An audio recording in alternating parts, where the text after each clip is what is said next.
And we are live. How's everybody doing tonight? My name is Anthony Brian Logan, and you're watching and/or listening to ABL Live. Thank y'all for joining me tonight. You could be almost anywhere in the world, but you're right here with me live on the show, and I appreciate y'all for that. We got a whole lot going on all over the internets, all over mainstream media, social media, everywhere.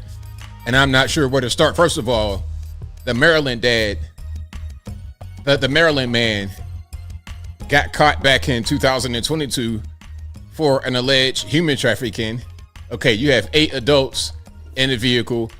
Don't nobody picking no English, but y'all just going for a little joyride, huh? Okay, we'll talk about that a little bit more a little bit later. Also, DOGE had a Fox News interview for their first 100 days in office. I think they're doing a great job. They're doing what needs to be done for not only the USA, but for the entire world. Getting rid of waste, fraud, abuse, corruption, grifting, all of that. We'll talk about that a little bit more a little bit later. Also, shout out to Van Jones for having the courage to bring on some black Trump supporters and talk to them.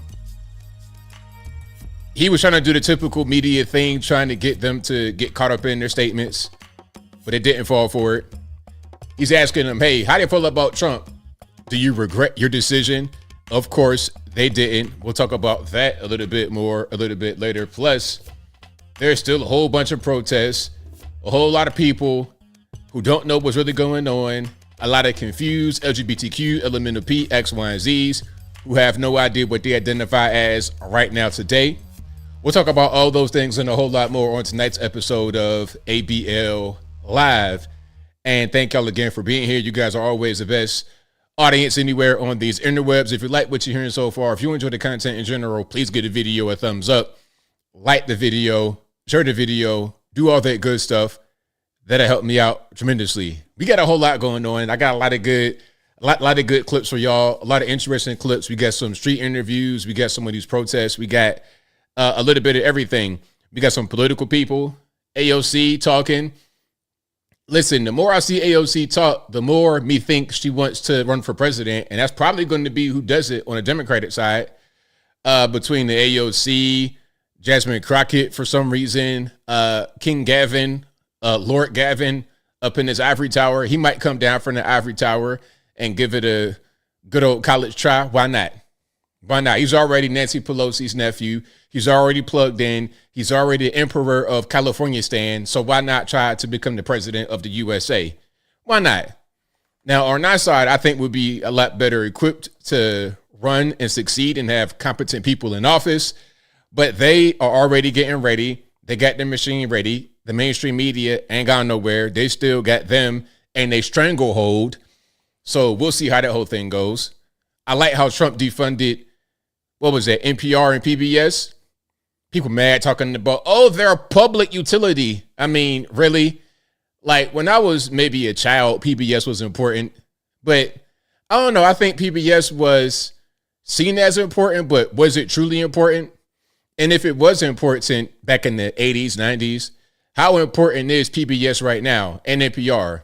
How important is that to regular everyday life in this country?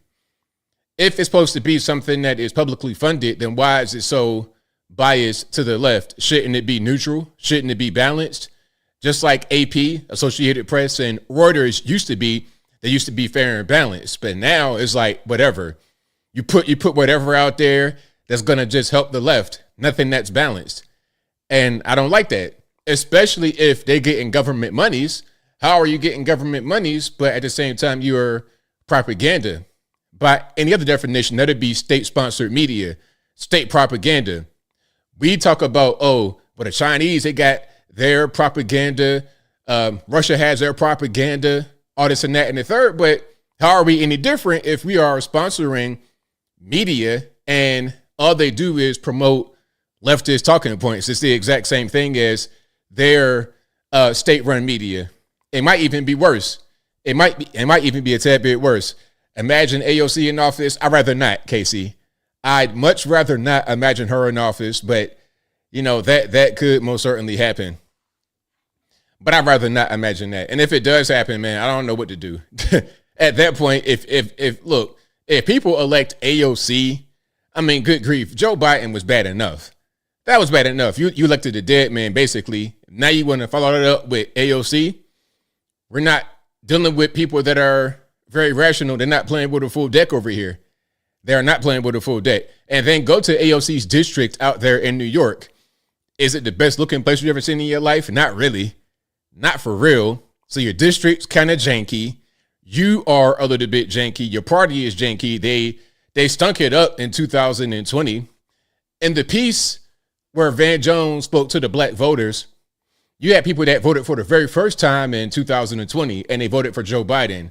That was enough to make them go the other direction in 2024 and vote for Trump.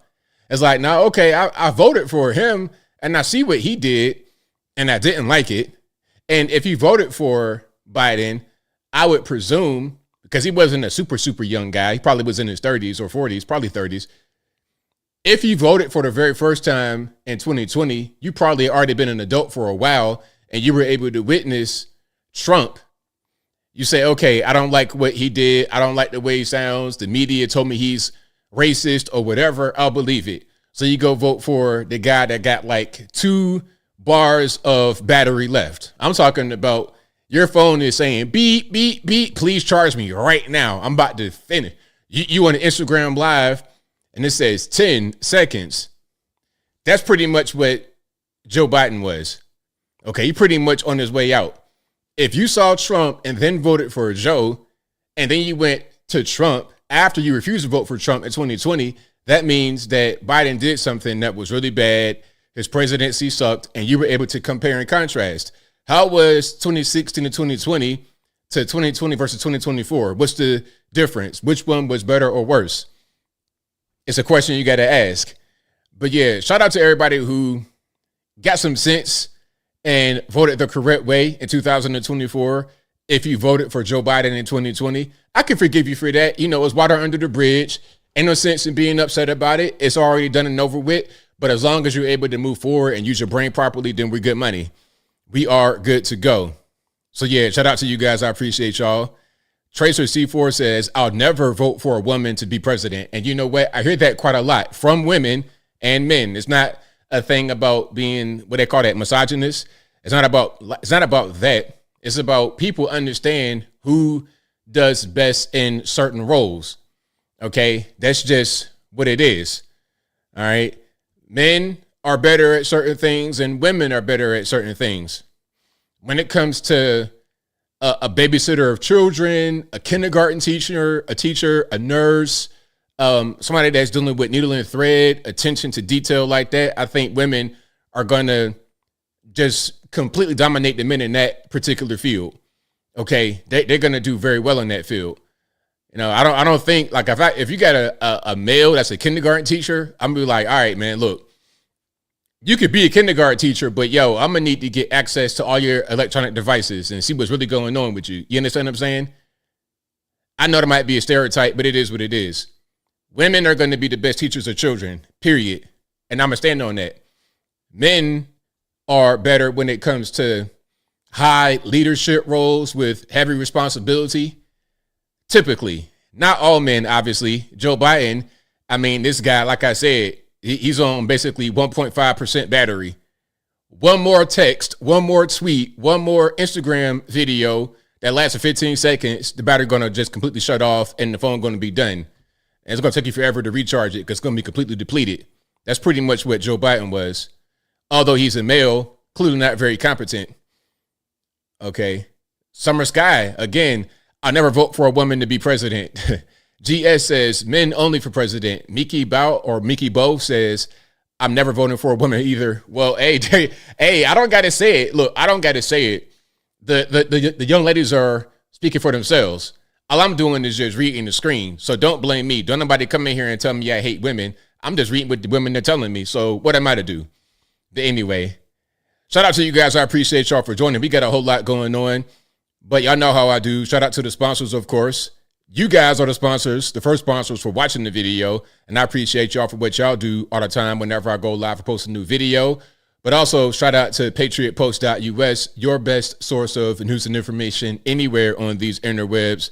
Their link will be in the box, or just go to patriotpost.us in the browser. Tell them that ABL sent you. Also, go to ablmerch.com. We got the hats, the t-shirts, the stickers, the hoodies, mugs, and more right there on the website, ablmerch.com. That is ablmerch.com. Also, please go to my regular website, anthonyblogan.com. That is ANTHONY, the letter B, LOGAN.com. Go to the front page of the website. I have articles for each video that I produce. And in each article, I have sources from the left, from the right, from the center, from Democratic, Republican, politically agnostic, local, national, international, whatever you want. I got it right there on the front page of the website, anthonyblogan.com. Also, please go to the contact page of the website, anthonyblogan.com/contact-us. There you'll be able to find my email address, my snail mail address, my UPS box, of course, my social media accounts, my Facebook, Instagram, Twitter, never going to call it X, TikTok. All those links are right there on the contact page of the website, anthonyblogan.com/contact-us. And as I always say, if you're ever wondering if you're conversing with me on the interwebs or not, you're probably not. If it's in a comment section or some kind of sketchy email, it's not me. My email is contact@anthonyblogan.com. The email is always on the website, which is always in the description box, and I'm easy to find. You could just do your Googles, ABL website, boom, it'll be right there. ABL email address, boom, it'll be right there. What you're not going to be able to do, however, is be in the comment section, responding to your comment on one of my videos, talking about I have the gift cards in my email. That's not going to be me. So please don't nobody send no gift cards. Don't send no cash apps. Don't do no funny 18,000 digit WhatsApp numbers. It's not me. It's probably somebody, West Africa, Eastern Europe, somewhere, but it ain't me. I'm over in Tennessee minding my business, and I'm getting an email from one of y'all talking about, I trusted you. It wasn't me. Okay. It was not me. The guy that you talked to looks nothing like me. This guy's looking like Giannis Antetokounmpo or Nikola Jokic, European basketball player at best, and not looking like me. A Serbian or a Nigerian then got you blind. But anyway, shout out to y'all. I appreciate y'all as always. Street interview. This was an interesting one. Shout out to them. How many genders are there? This should be a simple question. Many years ago, this was the easy question to answer. How many genders are there? Now, obviously, spoiler alert, it's 2. There's 2 genders, but how many do you think they think there are? Let's watch. How many genders are there? I feel like there's 2 because like transgender. No, stop. Don't say that on camera. Yeah, but I feel like you either switch from a boy to a girl. No, like stop. Back and forth. Stop. I feel like it doesn't matter. It doesn't matter. Whatever you want to be, it's fine. It's okay. Yeah, but I feel like they switch back and forth. Like, I know. Yeah, but like, it doesn't really matter. Like, there's like, you can be anything you want to be. It doesn't matter. Come on, stop. All right, I'm sorry. How many genders? So clearly what's going on is they're a little bit scared of the LGBTQ LMNOP mafia, or at least one of them is. One of the young ladies is telling the truth. Like, they keep just switching, doing whatever they want to do. The other young lady is like, look, shh, hey now, don't say too much now because we're about to get in trouble. They about to come after us. We about to get canceled. They about to find where we work. We about to lose our jobs. We're going to be totally just pariahs of society. However, the truth was being spoken before the interruption happened. It's 2 genders. It's real simple. I don't know where we got lost in society to where it's taboo to state an obvious thing. Hey, it's raining. How dare you say that, ABO? We're going to cancel you. Why is the water coming down? I'm getting wet. Like, it's on me. I'm getting wet. So why can't I say that it's raining? It's weird. So yeah, that is the power of the LGBTQ element of P mafia, silencing people from being able to tell the obvious truth. Okay. Now, speaking about a little bit of the LGBT, remember Alex Jones talking about the turning the frogs gay. Remember that? This young lady has something to say about that whole situation on a little bit of a deeper level. Do you remember that one time that one guy was like, the tap water's turning the frogs gay? That was funny. Yeah, and then it wasn't turning them gay, it was just causing the male frogs to grow female reproductive organs. That was pretty classic. Wait, what? Oh, come on, you've heard this one before. Herbicide gets into water via farming runoff, likely, according to research, has adverse effects on hormones in vertebrates. What are you gonna do? I don't know about this one. And then the owners of the herbicide lobbied the EPA so nobody else could do research on the harmful effects of the herbicide besides them. This isn't as funny as the frogs turning gay. Yeah, saying the government organizations that are supposed to protect us and the corporations that are supposed to benefit us actually put profit motive over ecological harm every time. It's not as catchy. If only the frogs were just turning gay, am I right? I don't like it here. All righties, what do y'all think? You think that's far-fetched or on point about some of these chemicals and whatnot in the runoff affecting the frogs, affecting the wildlife, affecting other kind of life? I don't know. Could be. It could be the case. Oh yeah, there is a lot of flooding over here, but I'm straight. Like where I live in my neck of the woods, I'm good. My area is not flood prone. Over there where it flooded, it always had flooded. Like over there where it flooded, and I'm responding to Bob K. Thank you to Bob K. MIT. He says, I've seen a lot of flooding in your area. Hope you're dry. Yeah, I'm good. I'm like in a more elevated place. Over there where it flooded, like Gun Barrel, all of that, 153, like that area is flood prone. I used to live over there back in the day, and it was like, I don't know, like it's just certain little areas where it's going to be a flood. When a tornado hit back a few years ago, and I was over there, my whole neighborhood was a mess. It was big patches where it was just nothing but just a lake. There was one place where you can turn out of my neighborhood, and it was kind of like a bowl because you make that left turn, and it just kind of dipped down, and then it dips back up, probably about 1,000 feet from the first dip. So it's a little bowl, and that whole thing was just filled with water. It turned into a lake just overnight. But where I am is good, so we don't got no problems. How about you guys? Are you guys getting a bunch of rain and whatnot where y'all at? Any flooding? I saw some spots got a bunch of hail. Hit, like Alpharetta, all of that, and the Atlanta area got hit with a bunch of hail. There might have been a little bit of hail here. I heard someone a little, brushing up against the window, but for the most part, we good money. It's storming in Martinsburg, West Virginia. Okay, wait, that storm got way up there, huh? Okay. Michael says turret floater in Atlanta. Yeah, it's a lot of good rain. I'm not mad at the rain though. Not at all. At least not a drought. At least my grass ain't about to die. And I just got my new plants in the front, so I'm good. It's raining a lot in Columbus, Ohio. Yeah. Baltar says some rain here, but no real flooding yet. Javier says I'm on Central Florida and it's dry as a bone. Ron says it's wet in Georgia, but not flooding yet. Yeah. So I think a lot of us got this same little weather system that's coming across. Yeah, it's been kind of rainy for a few days, but that's fine. It's totally fine for me. I like the rain, especially when it's not dangerous and flooding. A lot of rain in Middle Tennessee. I've been hearing about that. A lot of rain over there. Yeah, but over here, when I first looked at this area before the house was built, I was thinking about flooding. I'm like, okay, do I live in a place where there's going to be a low risk of flooding? In my subdivision, I'm kind of up on the hill a little bit, just a little bit up, but where I am in general is a little bit up. Aside from other parts, it's still a little bit up, so I got high elevation on my side. All right. Devin says, all good in Cleveland, always crappy here. Lancaster, Pennsylvania, storm right over me. You're So Cool 23 says, live in Tornado Alley. We had to hunker down 3 times at work, and I can't till from our garden because too much rain, but we needed it. But talk to me in 2 months when we have 90% humidity and 100 degrees. Hey, I'll be all right in the very hot weather. I like it when it's nice and humid outside. I like a tropical condition. Give me that tropical condition. What I don't like is the dry desert condition. It turned my heart to pieces. My heart be going all type of palpitations in that dry heat. I can't do nothing with it.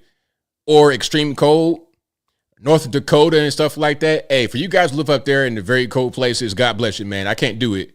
Y'all have a good old time. All right, now speaking about I can't do it, this young lady right here, I I guess she denounced her Republican grandfather. And there's a conversation between the two of them. Now, I guess they're doing some type of Zoom call. I don't know how old this video is. Some of these videos be old. I'm not sure how old this is. But she has on the big crazy mask that you can't really hear. And can I say something right quick? Every now and again, I come across someone with a big crazy mask on. And they're always behind the counter at some retail spot or restaurant or something, somewhere where I got to talk to them. Okay. And it'd be a young lady, 5 foot tall, big mask on. I'm 6'3", so I gotta kind of bend down and be like, can you say it one more time through your 3-inch thick mask? All I heard was, I don't hear nothing. Please, can you repeat whatever you said through your mask? How much is the order? All I hear is, how much is the order? Can you just flip the screen around? Tell me how much it's going to be. I can't hear nothing. Your mask is totally blocking your vocal cords. Anyway, yeah, I don't like when I see that. Whenever I see that, I'm like, man, come on. Really? Right now, I got to do with this? And man, I don't even...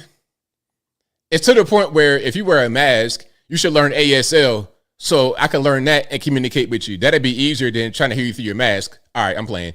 But let's watch this. This young lady's talking to her grandfather because he voted for Trump and she doesn't like it. Well, where are you going to put this on?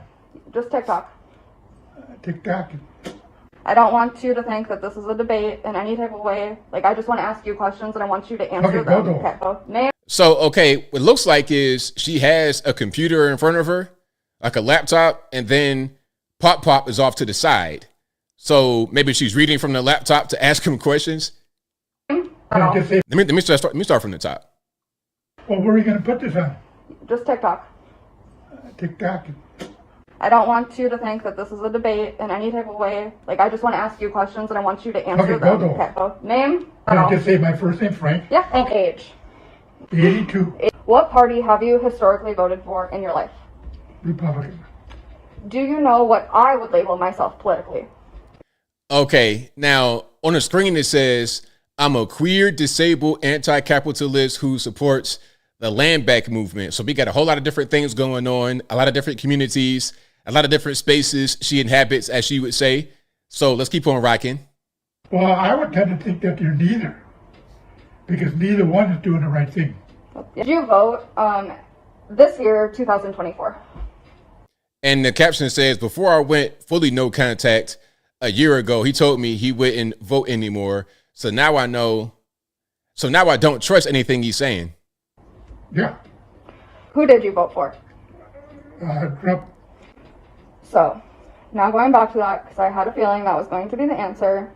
Why do you think you can vote away my basic human rights and expect a relationship with me?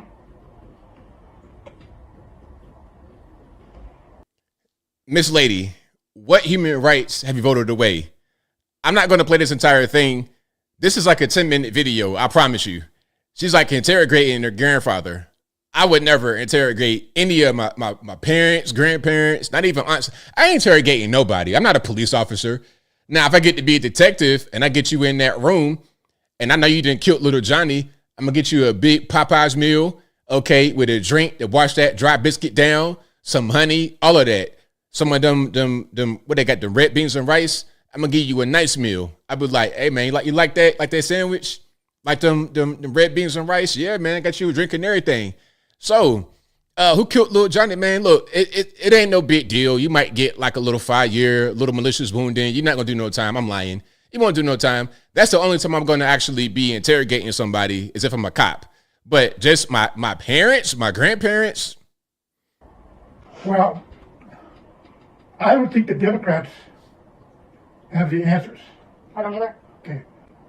The biggest problem that I see with the Democrats, they throw money at things to solve the problem, and they really don't want to solve the problem. The black problem. Wait. The black problem. Ronald Reagan, I think. So I'm trying not to interject, but can we maybe just simplify it to that the way you vote is because you just don't agree with the Democratic Party, so you're voting against the Democratic Party. Can we simplify it to that? Okay. Can you see, after all of these questions and having this talk with me, if I continue to have a relationship with you, without absolutely any change in your behavior, how I would be enabling fascism? Let me turn that around to you. I've been honest to what I believe. Mm-hmm. How do you feel if I said, well, if you can't change the way you believe to match my needs, how can I respect you? Shouldn't we both look at ourselves and change what we can? That's a great point, Pop. I'm going to give her answer, then I'm going to keep on moving from this one because it's going to be a long time. Okay. So now I have asked you all of the questions that I have. I have a summary here that honestly what you're asking me, I answered. So I am going to ask you not to interrupt me because I tried really. All right. You know what? That might be a little bit too long because she got a whole thing written here. Ultimately, I'm gonna just stop it right there. Look, listen. If you don't like what your Pop is talking about, you think he's a racist or whatever. I mean, listen. My question would be, before all this election stuff came out, what was the relationship like? Is he the same person now that he was throughout most of your life? What's the problem? All of this going back and forth, trying to have a interrogation, recording me, all this. Listen, if you appreciate me, if you like me, you love me, we can have a relationship. If not, that's fine. Go over there. And really, you can learn a lot from your elders, even if you don't always agree. And family members, I would keep the political talk away from family. I don't do that. How about y'all? Do y'all discuss politics with family members? That's a policy. That's my policy. I don't do that. I don't discuss no politics, none of that stuff with family members, unless they, on the same page with me. But if they're not really political or they're not really on the same page, that kind of talk is not necessary at all. None whatsoever. And somebody said it in the chat. She probably lives with the granddad. Yep. She probably right there in the house she grew up in with Pop. And now she went to get all big and bold talking about you're a racist. Okay, I could be racist. That's fine. But guess what? Guess whose house you're living under? Guess whose food you're eating and air you're breathing and water you're drinking? All right. What do y'all think about that? Like, that's what I would say if I was Pop. And look, if you think I'm so racist, well, get out of my racist house. Go find you a non-racist apartment with you and them roommates that be smoking crack all day. Okay, they be on TikTok. Hey, ask them to live with them. That's what I would say. All right, and I bet you this right here is the future of the young lady if she don't get it turned around. This is her future.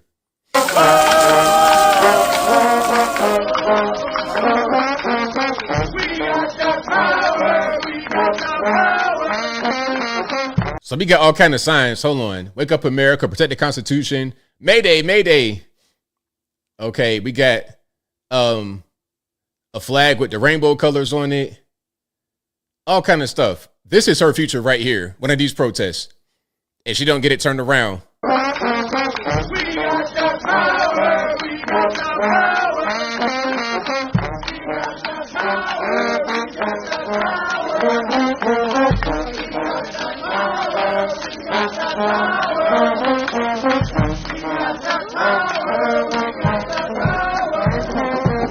Yeah, I'm good. I'm good on that. Yeah, so are you guys going to go to the shindig, to the hoedown? Are you guys going to go crash the party? Hang out with the woke warriors? Is that a great Saturday afternoon for you, hanging out with them? I don't really see the purpose. I don't know what they think they're doing. What do they think they're actually accomplishing by being out there doing that? Now, let's talk to a few of them about white privilege. Let's see what they say about that. Do you think, matter of fact, I ask you guys in the chat, and we can answer honestly whatever you want to answer. Do you think white privilege exists? All right, let's watch this right quick. You think all white people have white privilege? I do. And my daughter kind of has had to teach me about that because at first I bucked that system. I was like, oh, but your father and I have worked really hard for everything we've gotten. She said, Mom, it's not about that. It's just about that systematic, oppression of certain peoples throughout this nation. So would you say someone who grew up in maybe like a trailer park as a white person still has white privilege? Oh God, that's. Oh, okay. Oh, come on now. Let's get the answer to that one. Let's get the answer, because I done seen some poor whites. I'm talking about, I done seen old white ladies digging in trash. Oh, I'm talking about like 85 years old digging in trash. I've seen it with my own two eyes.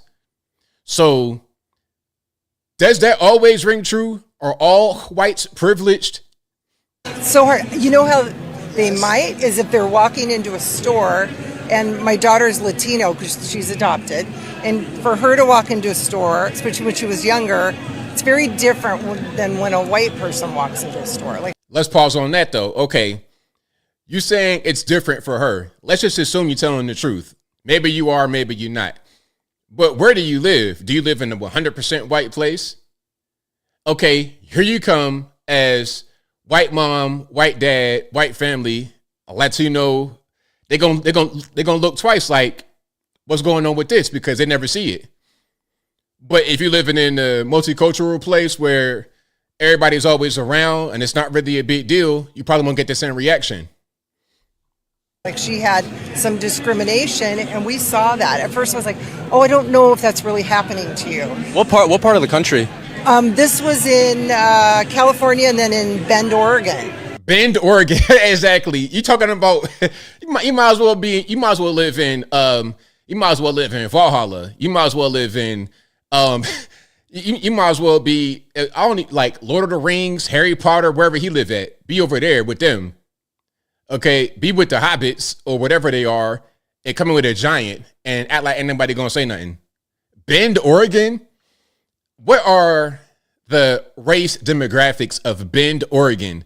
It's got to be like over there in that part of the world, Oregon, parts of California. There's nobody but white people in those parts of the country. So yeah, it's going to be like, oh, okay, who is this? Yeah, like we started doing things like you go in this. And these are kind of more progressive states. Yeah. It happens all over. No. It happens a lot more in the so-called progressive places. That's where the actual racism is. These are the ones that say keep the migrants here because we're not trying to cut our grass or do nothing like that. Let them do it. That's their job. We're the elites. We just sit on the hind parts and drink Starbucks all day. We're from here. We love it. We're glad we're here. But yeah, so train of thought. I think. So Bend, Oregon, 88% white. 0.3% black. Hey, 0.3% black. Hispanic Latino, 8.8%. Okay, 8.8% Hispanic Latino, 0.3% black, 88% white. Speaking of white privilege, Dan, do you want to talk a little bit about that? About white privilege? Yeah, and if somebody in the trailer park, do they have the same? Yeah, well, I just think that they are able to walk anywhere they want to, and they're not going to have people staring at them or questioning, what are you doing here? You don't think white people get questioned at all? Oh, not as much. I don't think so. Not as much. Yeah, I mean... But some still do. Oh, absolutely. I think an economic situation, yeah. If you're in Beverly Hills and you're in a golf resort, something, yeah, you may get questioned, what are you doing here? But I'm just talking about, like, generally in society, I don't think that you're going to come across uncomfortableness as much as people who are colored. Color. All righty, there we go. Okie dokie. So there are your progressive whites right there. Well, we're able to go through society just fine. The coloreds, I don't know about the coloreds. I mean, they have a hard time. The coloreds. There we go. Okie dokie. ABL, the Republican Party, they're racist. The white conservatives hate you. The white liberals don't even know me. They're not even around me. They're living in a place where you have no colors. The that's hilarious. Oh my goodness. But that's how they be all the time. That's normal. That's how they are. And when I was on the left, I began to notice that when I was real young, like early 20s, young and dumb, I would hear stuff like that on occasion in passing. I'm like, oh, okay, that's how you feel? All righty. Now, shout out to my friend here. You guys may have seen her get hit. Hold on. Let's see if I can bring it up right quick. What was that? Abortion, Planned Parenthood. I forget when that was. I think she might have got attacked. Abortion activist, yeah. Pardon me on this one. Yeah, Savannah Craven, she got attacked in New York City. Yep. New York City by some crazy lady because So you went from saying that my outfit was really cute to saying I'm a Now, this right here can happen when you're out there interviewing people. They don't like what you're talking about. The questions feel like they're attacking her. So she wants to just act up. So you went from saying that my outfit was really cute to saying I'm an effing idiot. That's so mean. But I think that your point of view is very obstructed, and I think that you just don't understand the magnitude of having a child. Yeah, well, I'm not the one who admitted they would be okay with killing babies in foster care and killing children that have been abused. That's not the point. What I'm saying. That's really. It's crazy. It's totally crazy. So yeah, that's Savannah right there who got not Savannah. Yeah, that's Savannah right there who got hit. Unfortunately, it happens, you know. I always think about Savannah Hernandez, a reporter. That's Savannah Craven. So shout out to Savannah Craven. But she's still on the street. She's still doing the thing. She didn't let it stop her. She's still out there doing interviews. Shout out to her. You know, I respect people like that don't let little mishaps, people that want to act crazy, put their hands on them. They don't let that stop them. They're still out there doing interviews, doing the Lord's work. So let's watch this one. What about straight white men? What do you think about when you hear the word straight white man? Well, you know, generally I think, oh no, watch out, help. Now, what do we have here? I'm hearing a voice that sounds like one thing, but I'm seeing the beard that looks like something else. Okay, you sound like Jane Fonda and look like Al Pacino. I don't know what's going on. What do you think when you hear straight black man? I think more power to you, baby. I'm sorry you've had to suffer the way that straight white America has kept you down for so long. And what we, white people, are starting to feel now with our trauma is probably nothing compared to what black men and black women have had to suffer in this country for centuries. Yeah. Now, a person like that would probably live right next door to the other people that we just saw in Bend, Oregon. 88% white, 95% white. I know their type. I see them all the time. I see them in the comment section all the time. That's the type right there. I want to live in Whiteville. I want to live in the whitest Whiteville in America. But black power, protect black women. That's how they be. Every day, black people are just like really struggling. I feel like I've been feeling the fear that we've been, that we're all starting to fear right now. Going out in the streets, you could get shot. I mean, for some people, this is not new. Yeah, definitely. It's really scary. You think we're on the verge of Germany? Well, I do. Mm-hmm. Yeah. And I'm a genderqueer person, and. Oh, you know what? I never would have got that. I never would have got that you're genderqueer. Color me surprised. I am my flabbers have been gasted. My flabbers have been gasted. Are they going to be not letting me go into one bathroom or the other when I try to get my passport renewed? Or are they going to say it says female? Well, I am female, so it all. Yeah. Burn it down, baby. Yeah. Fight back, resist. What is a female? Well, now you're going deep. We want to. Is it that deep? I don't know. It's a really deep subject. Yeah, I mean, I guess I would say right now a woman is someone that wants to call themselves a woman. Okay. But what is that? Like, what are they calling themselves? I think you'd have to ask each one of them that. Yeah. And the guy right there is Savannah's husband.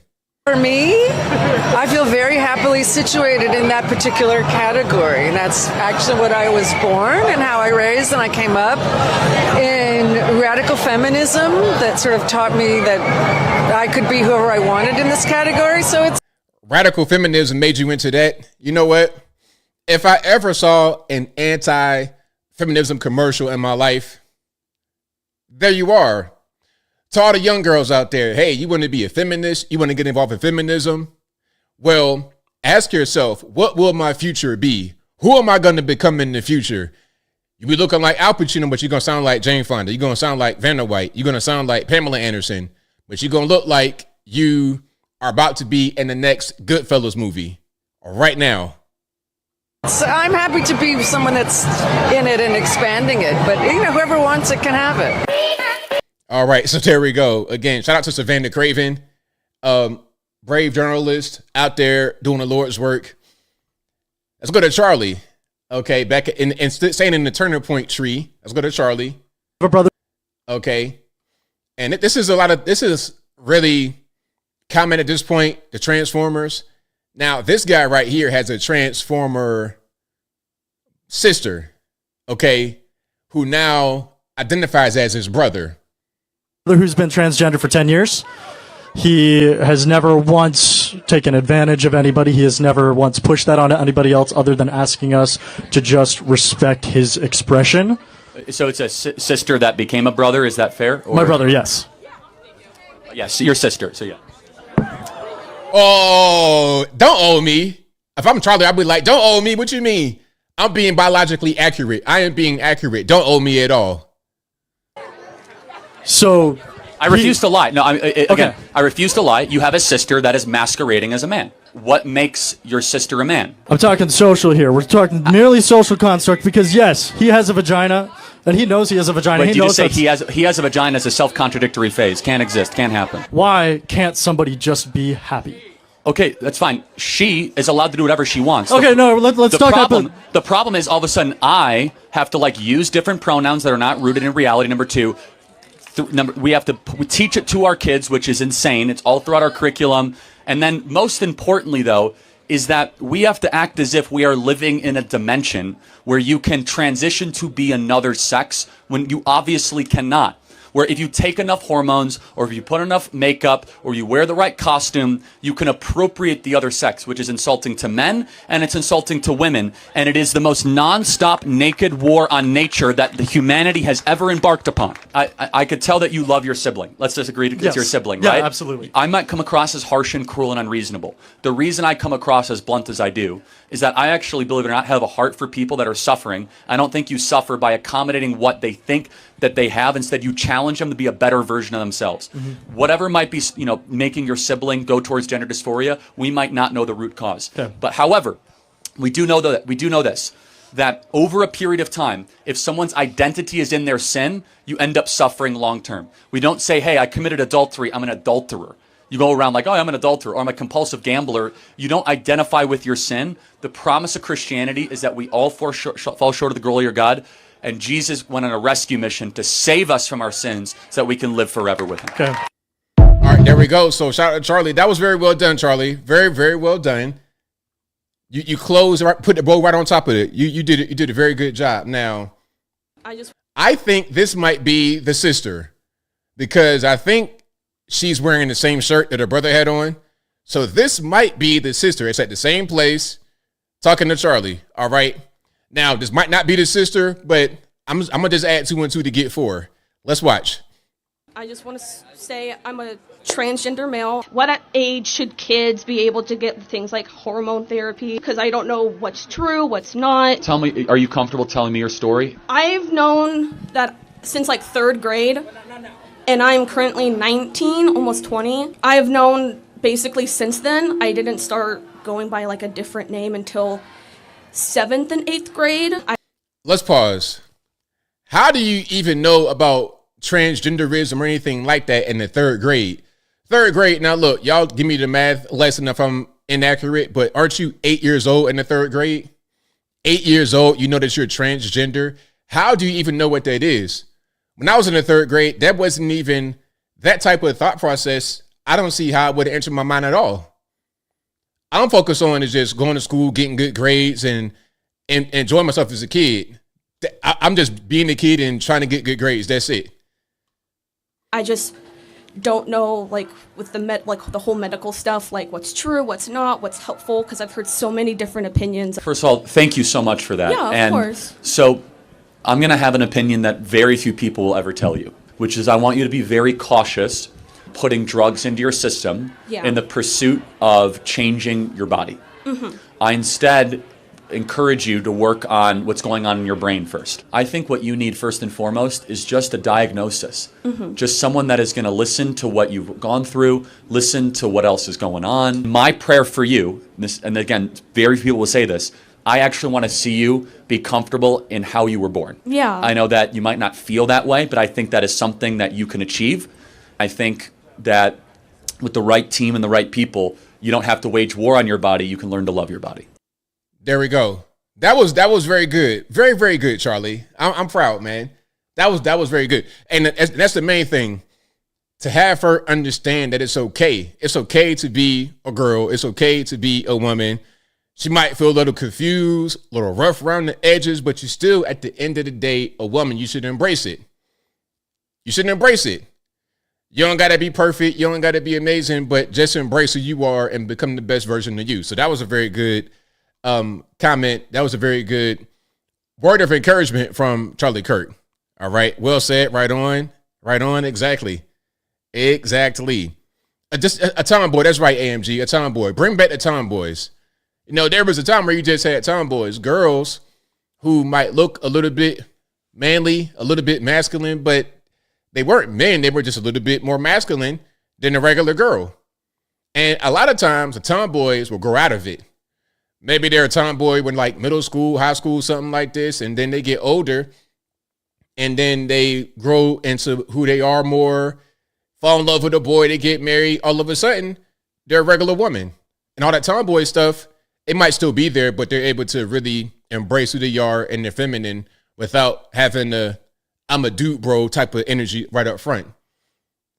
Okay, now we got Tampon Tim. I guess Tampon Tim's daughter is an influencer now, I guess. I guess that's the whole thing. Let's hear from her. And you know what would be funny is if she runs for office in the future. Like, you already kind of getting it ready now. It's like, all right, I have a presence. I'm Tampon Tim's daughter. You'll hear from me in the future. I'll be the next AOC. Let's hear from her right now. Running as an act is political. And you know who taught me that? Tim Walz. Now, what she means is running, like actual picking people off the ground, jogging, running, not running for office, but physically running. The first thing he told me when I was first getting into it in high school, granted, I don't really do it as much anymore. I go in spurts, but when I was first getting into it in high school, the first thing he told me was that running is a privilege and being a part of the running community is a privilege that not all people have access to.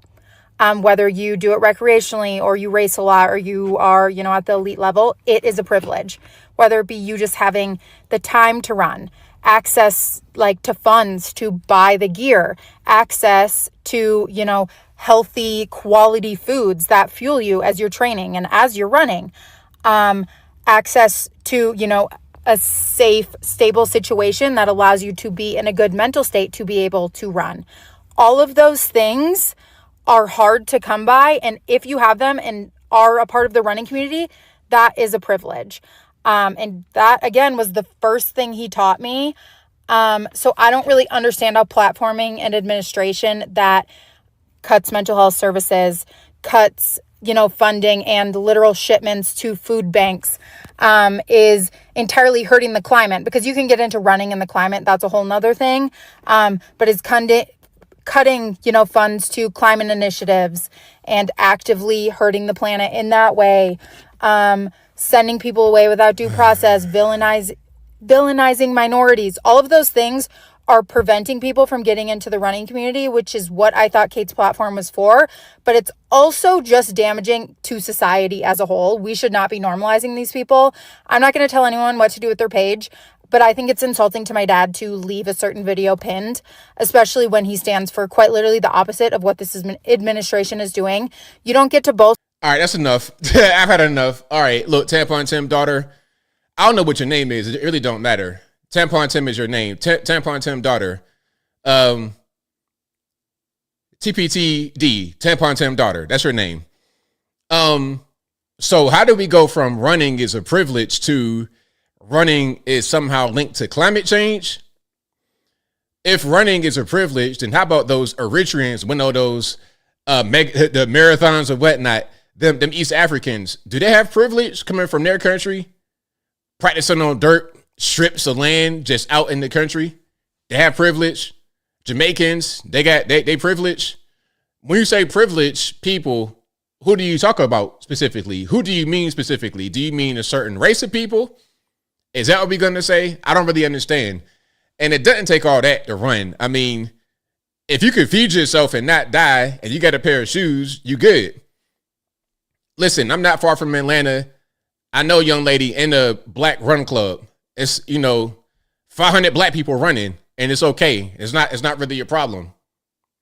It's weird, man. People have a weird sense of reality. They don't talk to anybody other than those that are immediately around them. They live in the ivory tower. They have no clue what's going on. All right. So here's one. They don't want conservative, the MAGAs, in Mexican restaurants. Well, some people don't want us in Mexican restaurants, but I tell you what, give me a good, authentic Mexican restaurant. I'm in there like swimwear. I am in there like swimwear. I'm going to need all the fajitas. I'm going to need all the avocados. I'm going to need all the churros. I'm going to need all of that. The refried beans. I'm going to need everything. The nachos. Give me the whole enchilada. Pun intended. If I ever see a MAGA person in a Mexican restaurant, I will literally start a revolution right there. Because you cannot tell me that you voted for people who, whether they are citizens or not, to get deported out of this country to Mexico, and also voted for tariffs against Mexico, where we get a large majority of our produce, especially avocados, to just, you can't enjoy Mexican restaurants if you voted that way. You cannot go with your little girly pops and get chips and queso and margaritas and be like, this and girl time. Like, no. You don't get to do that. You lost that right to do that. You do not get to enjoy Mexican food, Mexican culture, anything related to Mexico if you voted for Donald Trump. If you voted for Donald Trump, you do not get to enjoy an all-inclusive resort in Tulum or, I don't know, fucking Cancun or anywhere else in Mexico. You do not get to do that. You should not be allowed to do that. I think Mexico should be able to pull and see, how did you vote? And if you voted for Donald Trump, you are not allowed in their country, because you do not get to benefit off of Mexican culture and Mexican experiences, including Mexican travel and vacations, when you voted for Donald Trump. You don't. You can't vote. All right. So there we go. Now, it looks like she's been enjoying quite a bit of Mexican restaurant food. I'm so sorry, but I had to say it. Listen, I had to say it. It was like right there, tip of my tongue. If I didn't say it, I'd have felt crazy when I went to the next video. But yeah, shout out to her. Listen, I'm going to go to Mexican restaurants. I'm going to go there. It's going to be, I'm going to have a blast. I'm going to get all the food. I'm going to be a big bat when I leave. I'm going to gain 10 pounds right there at the table, punishing all the Mexican food. Oh, it's too good.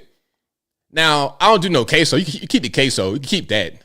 I'll give that up. Okay, you say I'm a MAGA. I can't go Mexican restaurants. How about I make a concession? I'll give up queso because I ain't gonna eat that no way. You keep that. Keep the queso. Rest of that, I'm gonna go ahead and knock it on down.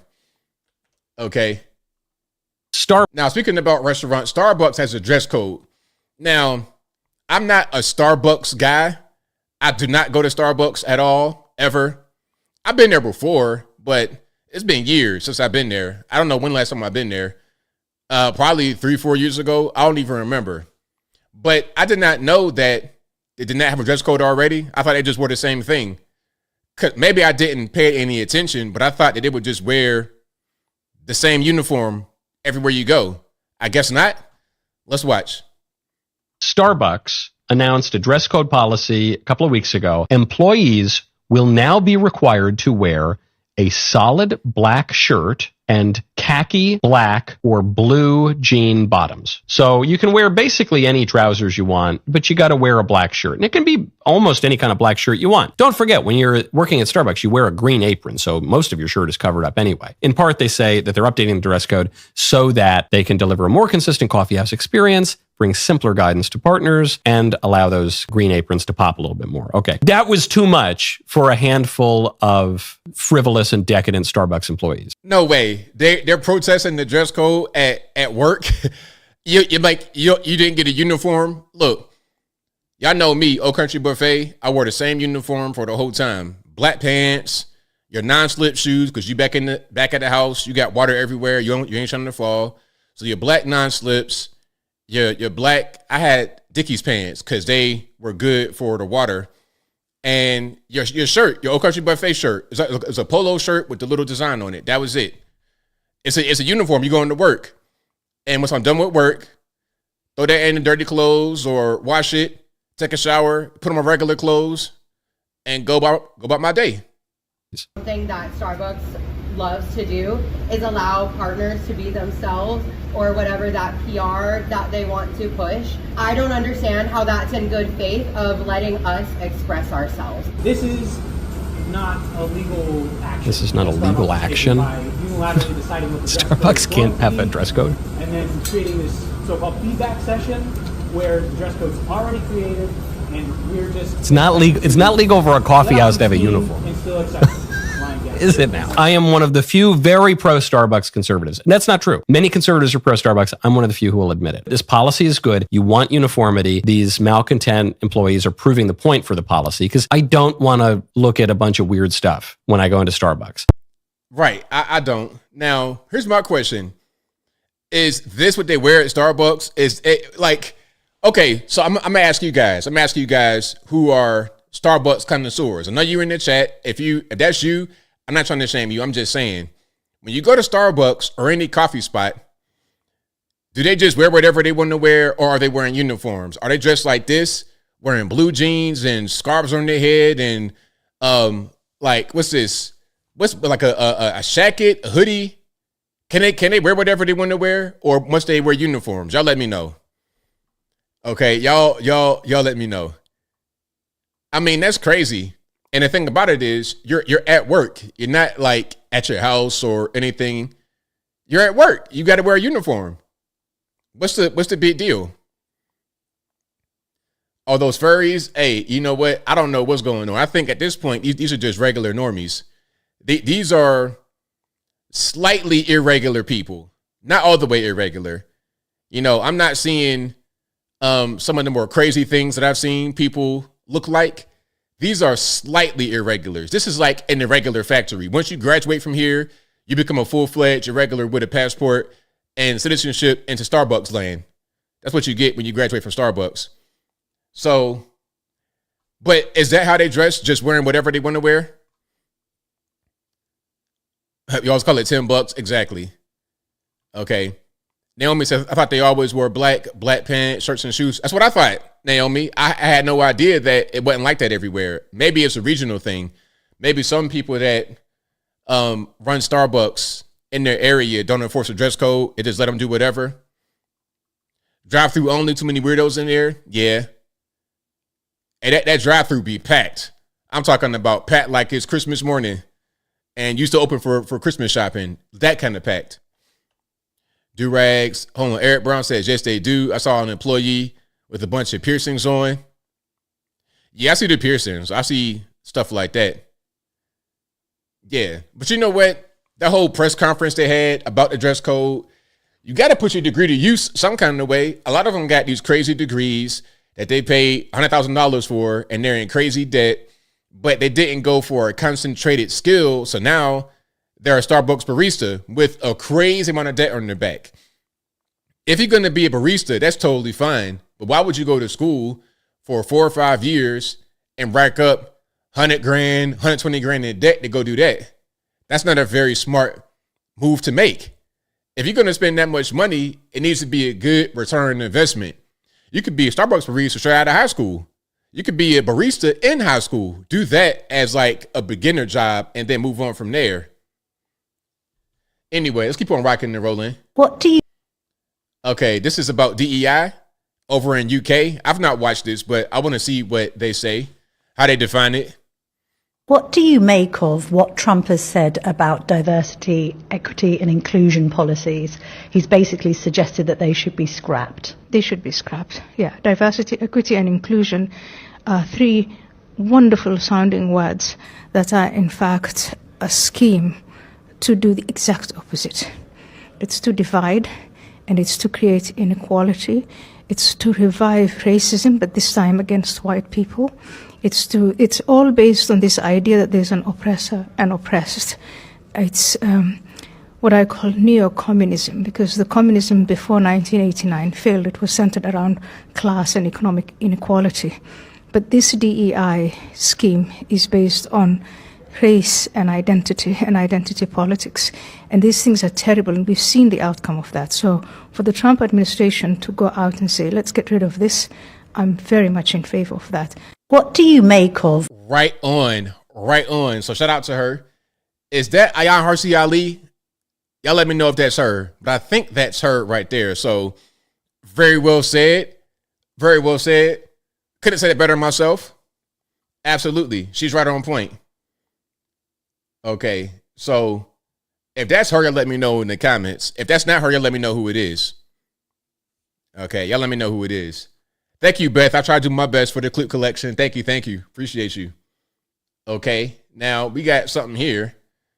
Now I don't know if this is confirmed. If you guys over on the left coast, over in the fire area, if y'all know more about this, let me know. But I'm going to play this. This is about a potential firebug out there causing some of those fires that happened.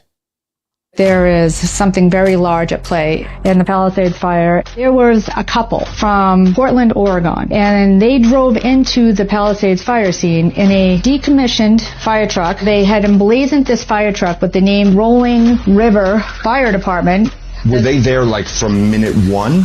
All I know is that they got into the scene 2 days in a row before they were stopped and arrested. Whoa! I don't know if they burnt it down. We do know that they were acting suspiciously in the fire zone on a fake fire truck. Turns out the woman is a National Weather Service wind and fire expert who teaches juvenile delinquents climate change issues. They make rap songs called weather slaps, and some of the lyrics go like, wait until you see it all burn. And her husband, the guy behind the wheel, is a convicted arsonist who burned down country clubs and rich people's houses in a small town in Oregon. Holy shit. They were eco-terrorists. So I am convinced that this is an act of eco-terrorism. That's insane to me.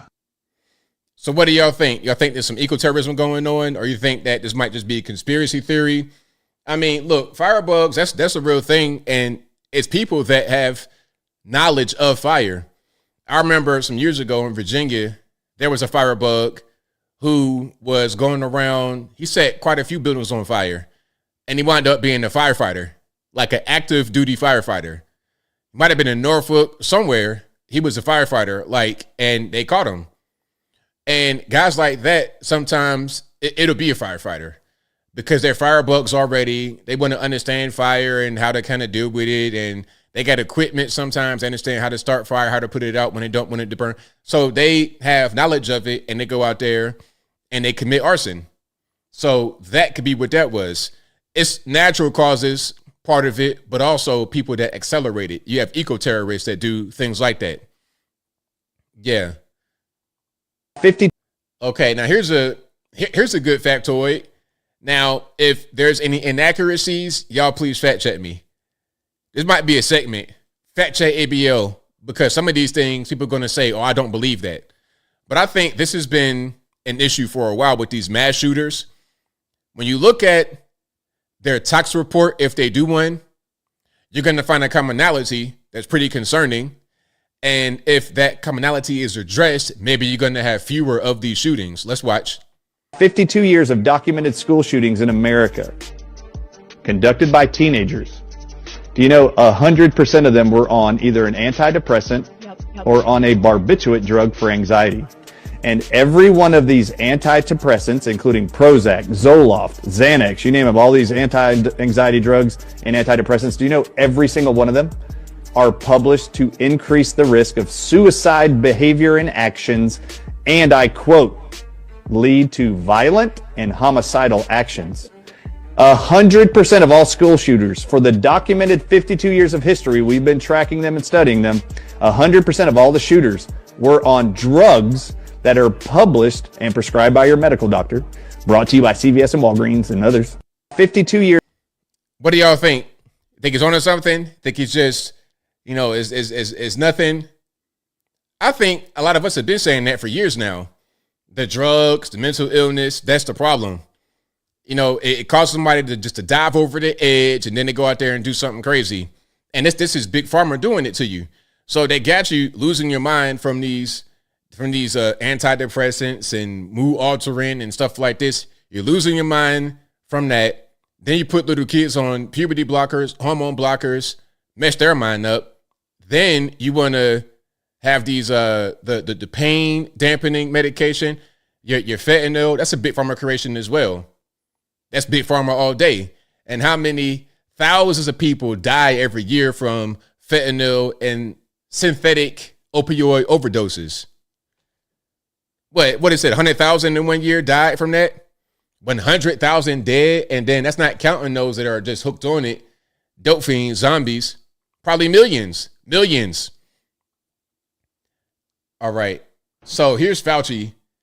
I don't know when this video came out, but it's funny. He's urging Americans not to accept the normalization of untruths.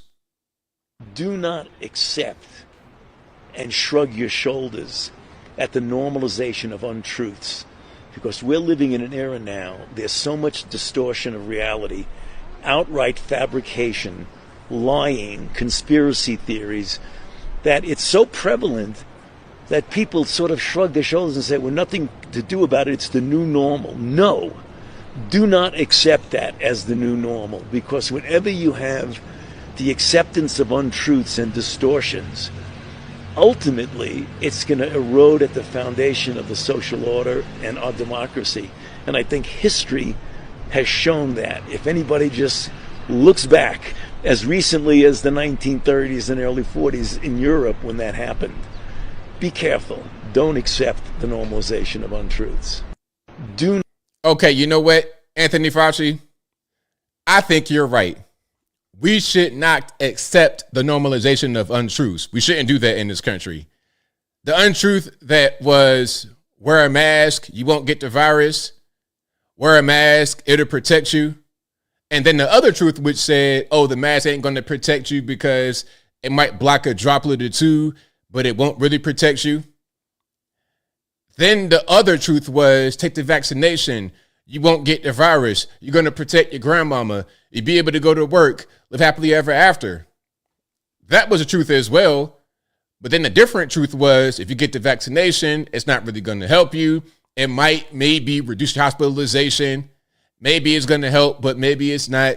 Maybe if you get it, you're going to keep getting COVID over and over again. Maybe if you get it, you're going to get myocarditis, pericarditis. You're going to be a healthy 18-year-old male, get ready to go to the Navy, and then drop right on the ground from a cardiac arrest. Okay, you could be a basketball player's son in tip-top shape and 19 years old, have a cardiac arrest right there on the basketball court while you're practicing. Stay inside, quarantine, don't go nowhere. That's going to really stop the virus. All it did was just crash the economy. But hey, whatever. Listen, what he's saying is true, but just not for what he wanted to be about. The things that I've said he thinks are not really real. The vaccination being dangerous. Oh, that's not really real. That's just Trump talking at you. That's the orange man. You got Cheeto dust in your brain. Nah, from the beginning, I wasn't going to take the vaccination because you got this brand new virus. Everybody's scared. Everybody's scrambling, running around, panicking. I know the vaccination is to calm the masses and to give them a thing that you think they need. But guess what? I think I don't need that, so I'm not going to take it. Okay, that's my truth, and I think that's going to be the majority of our truths watching this video. Now, this guy right here nailed it. This guy nailed it when it comes to all these different things that the media wants to throw at us and make us believe. Climate change being one of them. Now, I've been saying it. It's like, I don't believe in climate change because every decade is something else. Some kind of scare. This year is this year is that. They tell us, okay, if this doesn't happen, you're going to die in 10 years. And it never comes true. With age comes wisdom. And with age comes experience. You're going to experience quite a few of these scares that never, ever come to fruition. All right, let's watch this. It's not science, it's politics. I've been listening to this bullshit for 50 years. In the 60s, it was oil will be gone in 10 years. In the 70s, it was another ice age in 10 years. In the 80s, it was acid rain will destroy all the crops in 10 years. In the 90s, it was the ozone layer will be destroyed in 10 years. In the 2000s, it was the glaciers will all melt in 10 years. In the 2010s, it was the east and west coast will be underwater from rising sea levels in 10 years. None of this fear-mongering nonsense came true, but it did result in higher taxes every time. Sure did. It sure did. Now, I apologize for the random music. That's not my fault. Blame whoever made the video. But what he said is right on point. It's always something. Always some kind of scare. Always some kind of thing. Oh, you're going to die from this. You're going to die from that. It's too hot. It's too cold. It's too much water. There's not enough water. All this, that, and the third. Okay? Every single time they say something like that, they scare you, and it doesn't happen. But you know what does happen? Them taxes go up, okay? That money from your pockets go up. That's what happens at the end of the day, because that's what it all boils down to is the almighty dollar, okay? That's what it boils down to. Even with the vax, you might have got it for quote-unquote free, but it wasn't free because the big pharma pretty much wrote a blank check. Like, yo, the government wrote a blank check to Big Pharma. The federale said, yo, here, Big Pharma, here is the treasury. Loot that. Loot the treasury for your vaccination. We're going to force on the American people. Charge whatever you want. That's what happened with that. It really did. Now, listen, okay. The politicians are the ones who come up with all these scares. They say, like AOC talking about, oh, we're going to die in 12 years if we don't do something. The politicians are the ones who come up with these scares. They're good at doing that. They're good at scaring you. They're good at fear mongering. They're good at these psyops and sneaking and spying and all the nefarious underhand stuff. They're good at as politicians, but basic rule of law, they don't understand. Adam Kinzinger says he didn't know it was illegal to hide an illegal alien in your home. Now, listen, I got a question I want to ask y'all, and I want you to answer honestly. Did you know that it was a crime to hide an illegal alien? Did you know that? Or am I just now telling you for the very first time? And are you an expert? Are you a legal eagle? Are you a lawyer? Or are you just a regular everyday person like I am? Let's hear what this elected official has to say about harboring a fugitive, or excuse me, hiding an illegal alien. First off, I didn't know it was illegal to, kind of hide somebody that has not been convicted necessarily by the feds. They wanted to deport him. I don't know all the details, but so is this saying that if you know somebody who's illegal and they're at your house and the police come, that it's illegal to say they're not there? That's kind of chilling, to be honest with you, if it's like that. But secondarily, it is simply the fact that ICE in general has always kind of had an unspoken rule, or maybe spoken rule, with local jurisdictions that they won't enforce there, because what you want to do is, first off, tell anybody that's in the country illegally that they can still use the judicial system. Maybe they're a victim of a crime, right? And if ICE is instead camped out, if you have a rape victim, for instance, who's an illegal immigrant, are they going to go to the law enforcement if they know that ICE is camped out right there and ready to deport them? And then the other thing is just look, I'll say this as a old school former Republican, is like, We actually used to believe in sovereignty of states. We actually used to believe that states had a certain power that the federal government didn't. And so the idea that the feds are going to come in and say, we're going to arrest a duly elected, by the way, not appointed, a duly elected judge in Milwaukee is very chilling. And plus, I think Carolyn Levitt or somebody today or yesterday said that they wouldn't hesitate to arrest a Supreme Court justice that they said would violate the law. And again, the question isn't, yeah, okay, if John Roberts murdered somebody, you can arrest John Roberts. They're not talking about that. They are defining what is breaking the law and what isn't. Look, I'm called a lawbreaker. Why? Because I was on a committee that investigated January 6th. In Donald Trump's mind, I am a criminal for investigating him. Let's pause for a second. Okay, that's Adam Kinzinger, a former House rep from Illinois. He's not in government right now, if I'm not mistaken. I think he's just kind of doing TV stuff. Okay, Adam, listen, just because someone's not been convicted of a crime does not mean they're not wanted for a crime. Okay, I know guys that have been on the run. I done had guys call me. They didn't call ABL's phone.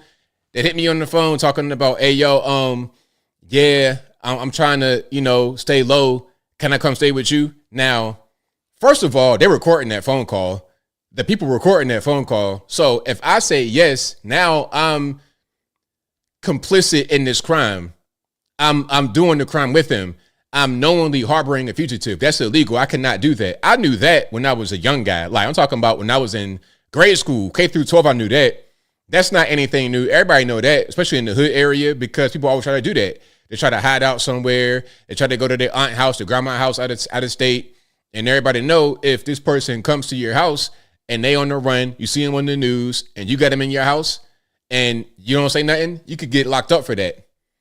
Okay, you could get locked up for that. So harboring the fugitive is illegal. So if you are in the country illegally, you broke the law by coming here illegally. So if I harbor you in my home, that is not legal. I cannot do that. And you know what? I think a lot of these guys in government are morons because remember Governor Phil Murphy of New Jersey admitted to doing that, talking about, yeah, she's above my garage. I did her federal rallies to come get her. You probably had to get a little knock on the door from HSI talking about, yo, you can't do that, right? You can't just have somebody in your house that's illegal. You can't just have them up there. That's not lawful. But they're so dumb they don't understand that. They don't know that. They don't even really care about that. Now, here we go with Jasmine Crockett. I'm not sure when this video was, but she's saying pretty much the same thing, talking about she didn't even know it was a crime to be here illegally.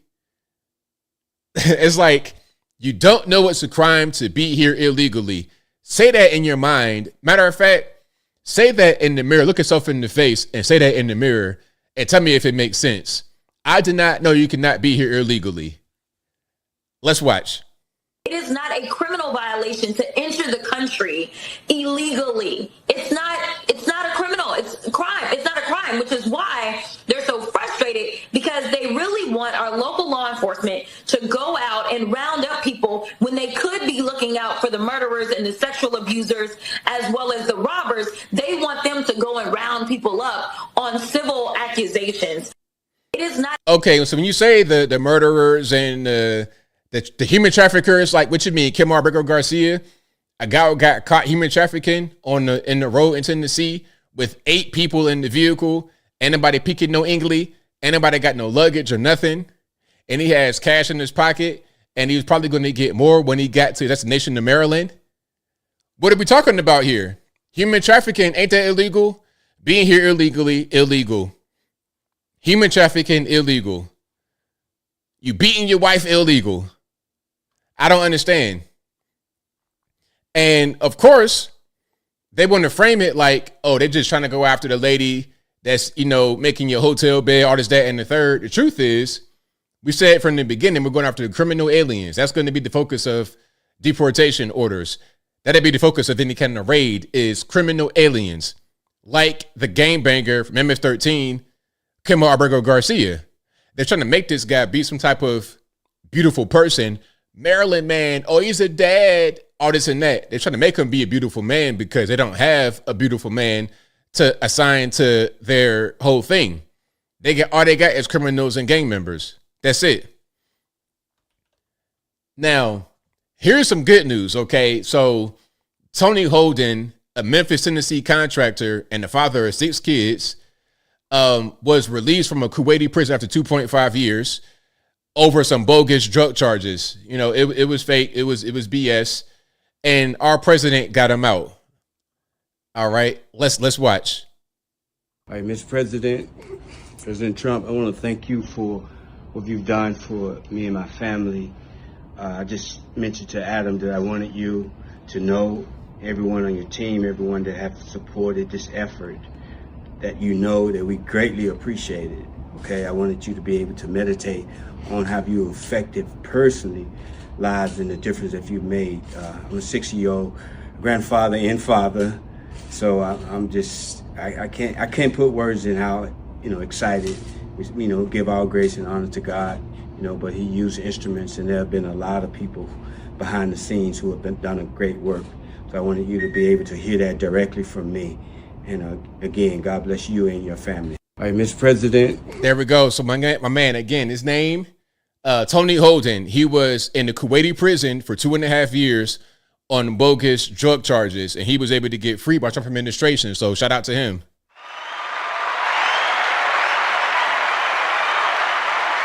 Now, will the news media show that? What will the news media talk about that?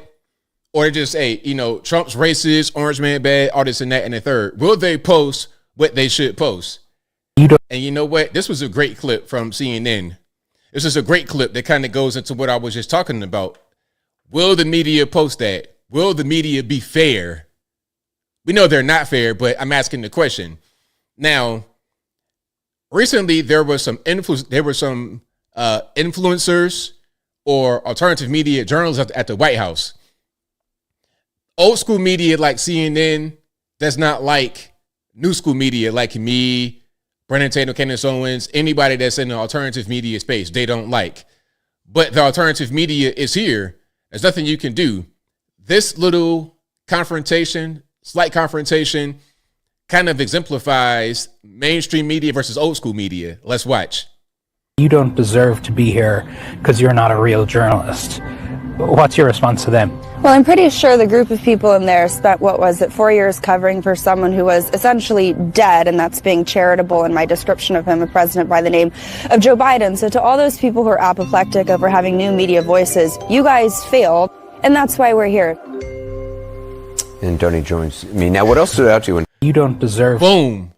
Boom. Exactly. Listen, you guys failed. That's why we're here. You guys failed. Listen, the people have had enough of the mainstream media. People are seeking out alternative forms of media because they keep getting lied to every single day by the media. And really, it's the TV media because they say things in a certain way. They don't say certain things that they should say for full context. When you get down to the written publications, it's a little bit better because they got to be more fact focused when they write stuff. But when they get on TV and they get to pontificating and stuff like this, it gets to be a mess. But again, they failed. They failed and left the door open for the alternative media to be here. That's why. Is that her name, Natalie Winters? Shout out Natalie Winters. Shout out to her. All right. But if you like what you're hearing so far, please give the video a thumbs up. Like the video, share the video, do all that good stuff. That'll help me out tremendously. All right. Now, they're defunding NPR and PBS. How you feel about that? You think that NPR and PBS should continue to get funded by the federales or not? Now, I was reading before when I was first hearing about this some months ago. They're talking about it's only a little bit of funding that we get from the federal government. It's not that big of a deal. It's like 1%. Okay, if that's the truth, which it's not, but if that's the truth, you only get 1% of your funding from the federales, then you must not really be needing it that much. If you cannot survive with 99.5% funding or whatever it is without the federales, then maybe you shouldn't have it. Maybe the truth is that it's not just 1% of the funding. Maybe it's half of the funding or more. Who knows? But here is here's CNN talking about NPR and PBS being defunded by the federales. All right, let's go ahead and roll it here. There's a bigger theory of the case here, which isn't about Harvard or PBS or NPR or any of the other myriad places that he has directed his ire. The theory of the case is this: he does not like independence. Anything that takes away from his center of power, he is trying to challenge and destroy. And that is Harvard, that is PBS and NPR, and that is other institutions as well. And this you see over and over and over with him. That is the through thread. I'm not denying that there's a crisis of confidence in institutions writ large in this country, all of them, left and right, center. But that's not really what he's up to. He's not trying to redress that. He's not trying to say, hey, Harvard, be more open to the people. He's actually threatening their very independence. He's taking away money from them for the things that they do, such as research. And PBS and NPR, I mean, when you ask about whether or not this is legal, I mean, the money is given through the Congress. I mean, this is the way this is supposed to work. We've seen President Trump over and over and over again write these decrees as if they're sort of royal decrees, and we haven't seen legislation. If you want to make this happen. All right, I had enough for her. I mean, some people I just don't want to hear talk. But at the end of the day, okay, look, you're worried about decrees and stuff like this, executive orders. Well, look, everybody does executive orders. Slit Willie, Obama, Biden, everybody does executive orders. So you can't get upset with Trump doing EOs when everybody does EOs. If Trump cannot do executive orders, then nobody can do executive orders. It can't just be a thing that's reserved for some people and not available to others. If we're the president and we're all the same in our role, then we're the same in our role. It can't be different rules for him than it is for me. No, that's not how it should go. Okay, so we got Stelter right here. Okay, look at that handsome face. All righty, Brian Stelter. He's talking about ending the federal funding for PBS and NPR. What do we make of this? I brought props with you I today, love a Dana. prop. I went ahead and read the entire law for you, the 1967 Public Broadcasting Act. There is nothing in this law that gives any president the ability to strip away the funding for PBS and NPR. Congress was really specific back 50 plus years ago. They wanted to create an entity that was free of government control. They wanted to make sure no president could ever pressure PBS or NPR. So this is going to be a legal fight, like so many others that we've seen. And I suspect President Trump probably wants it that way. He definitely does. Look at the statement that we've received this morning from the head of PBS, Paula Kruger. She says this is a blatantly unlawful move overnight by President Trump. She says this is going to hurt people around the country because it threatens our ability to serve the American public with educational programming. The lie at the end is key. We are currently exploring all options to allow PBS to continue. NPR is saying the exact same thing. Now, we know that President Trump was already planning on sending a rescission package to Congress, trying to claw back the next 2 years of funding for PBS and NPR. That's already in the works. It seems to me he wants to have a fight very publicly with these networks, and he may well get one. Yeah, no. So what do y'all think? Do you rely on NPR, PBS? Is it a tool that you use on a consistent basis? Are you in education? Do you use it for your educational purposes? Do you use it for your students? Like, y'all let me know, because once upon a time, maybe these were important things to have, but since the advent of the interwebs, it's not really a big deal. People think that it's going to be a detriment because you're eliminating the quote unquote public service. But if the public service is just a left thing, then what are we talking about? All right, now this individual right here, hold on. I'm going to read some of your comments here. I see you, enemy. Oh, man. Alex Jones, the Alex Jones, Brian Stelter rant, legendary. Absolutely legendary. Oh, my goodness. Yeah, I feel the same way Alex Jones does now about Brian Stelter. I mean, good grief. That guy right there is a mess. Okay, so I'm reading it. Outlander says, nope, but I grew up on PBS Kids. Now, how is PBS Kids now for the people that are, if you guys are parents, you got kids, so you use PBS Kids, how is it now? Because I know certain things were good when I was a kid, like Sesame Street. Oh, that was amazing when I was a kid, but how is it now? Okay, Jay Balu said, never listened to NPR. PBS was only for my kids. Okay, so mostly people say that it's for, the kids. PBS Kids is good. Let me see. NPR is too woke, says Virginia the Godmother. Mark says people that want PBS and NPR to continue can donate to it. Good fact. And my thing is, why can't they survive without our tax dollars? I thought it was only 1% of their funding. Why can't they survive without federal money? I don't get it. Maybe that's not the truth. And you know what? What they ought to do is just be honest with the American people. You got to be honest, because I see a bunch of people that they are not telling the full truth when it comes to certain things. And just be honest. Lead with your honesty. Honesty is the best policy. All right. Nova Mike 56 says, you don't want your kid to be trans? Don't watch it. Is it that bad? That's crazy. Crowbar says it's now woke street. Yeah, you know what? When I saw that dude on there, I know what I'm talking about. When I saw that dude on there with his outfit, I was like, you know what? Never mind. Hey, hold on. I'm about to show you in a minute.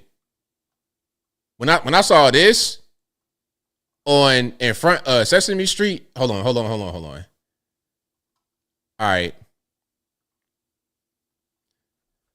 When I saw this happen, I was like, you know what? Never mind. So you're in front of the iconic Sesame Street door as a man wearing a tuxedo dress. For what though? Why? And then you're doing stuff like this. See, my Sesame Street would never. My Sesame Street that I grew up on would never do this. So I think it might be a little bit different right now in 2025 than it was in 1985 when I was watching it. Okay, just a little bit different in 40 years' time. All right. If you like what you're hearing so far, please give the video a thumbs up. Like the video, share the video, do all that good stuff. That'll help me out tremendously. Now, this guy right here is going to give us the case to keep NPR and PBS federally funded. All right, let's watch. By the way, if you're really pissed off about what they're trying to do to shut down PBS and NPR, which you should be because these are public resources in both news and education and information that we pay for, and it's fucking ours. It's not the government's, it's ours. We pay for it, it's ours. We deserve it, we want it, we should keep it, and we should fight for it. If you're annoyed by all of this, NPR and every locally operated PBS station takes public donations, and you should make donations to NPR and PBS today. If you go to your website of either NPR or your local PBS station, you can find ways to donate. And understand this, the defunding attempt will not shut these organizations down. It will be harder for them to operate, but they can continue to function. And if you donate to them, that gives them the chance to continue and persevere through this time so that we can get on to the work of educating the public. All right, there we go. So what do y'all think? You guys going to donate to keep Sesame Street, to keep Billy Porter in his dress next to Big Bird and all of them? Is that what we're going to do? Somebody said, yes. Y'all are funny. Y'all let me know what you're going to think. What you think about that? All right. Now, here we have Jen Psaki talking crazy about our brand new press secretary, Caroline Leavitt. Are you mad at Caroline Leavitt? Caroline Leavitt is a big upgrade from Jen Psaki. I'm talking about a crazy upgrade. Let's watch. The totality of it was that, and just speaking what was on the mind of your boss, then yeah, she should get good marks for that. That's not the totality of the job. What's the other part? The other part of the job is speaking honestly and candidly about the issues that are happening in the country and providing actual useful information to people. And what she's doing is she is just projecting the view of Donald Trump. That's part of it. It's not the only part. And I also think that, I mean, she's a person who goes out there on a regular basis and projects propaganda points, right? Word for real, Jen Psaki. You gonna say that, Jen Psaki? Not you. You were the queen of propaganda. You were the propaganda queen. Your name might as well have been Kim Il-sung or something like this. Okay. Jen Il-sung. That's your name. That's your new moniker. what I would consider propaganda points. I know the right wing says that about me, but that is just not. Come on now. Like you had to recognize how ironic that was in the moment. Look at the faces of the people on the thing with her. They know that when she said that it was crazy. Look at her face. She knows it was crazy too. Not the same, guys. So what's the difference? The difference is she's projecting things like, no, we didn't illegally deport anyone. You didn't? I mean, the courts just said you did. You know? I mean, she is. So we're talking about the game banger. Okay, so you're defending the game banger. All right. What other thing do you have up your sleeve? What other brilliant idea do you have up your sleeve, Ms. Psaki? Projecting, Elon Musk is accomplishing his goal. He is? Well, he is. But wait a second. You had your share of underperforming normal stuff. Okay, so there we go. Yeah. Jen Psaki, not much there from you. Not much there. I think our press secretary, Caroline Levitt, is doing an amazing job. Yeah, those colors on her, the orange and the red, you're looking like Ronald McDonald. or Ronna McDonald. I don't know what's going on with the color scheme. Certain colors don't look good on you. Like, I'm not going to wear a brown shirt that matches my skin color. It's like, where's your shirt at, bro? I see a collar, but I don't see what's going on. With her, the Ronald McDonald, the old school Buccaneers outfits, that ain't really it. But anyway. No. Now, somebody is talking about Gretchen Whitmer being a potential candidate to run in 2028. How you feel about Gretchen Whitmer running? I think she'd do a good job. I think she'd be a good pick for the Democratic Party. What do you think about Gretchen Whitmer? All right, let's hear from Bill Maher and see what he says about it. And then you have Gretchen Whitmer, Governor Whitmer, who's doing Okay, well, come on, man. Well, I know, but I'm just saying, everyone has their own thing. I know, but AOC it's so funny because, like, a couple of weeks ago, she got into big trouble because she was in the Oval Office and hid. She went like hid in the Oval. Oh, yeah, there's the best. That means you have live reenactment. Okay, and then this week, Trump fucking punked her twice.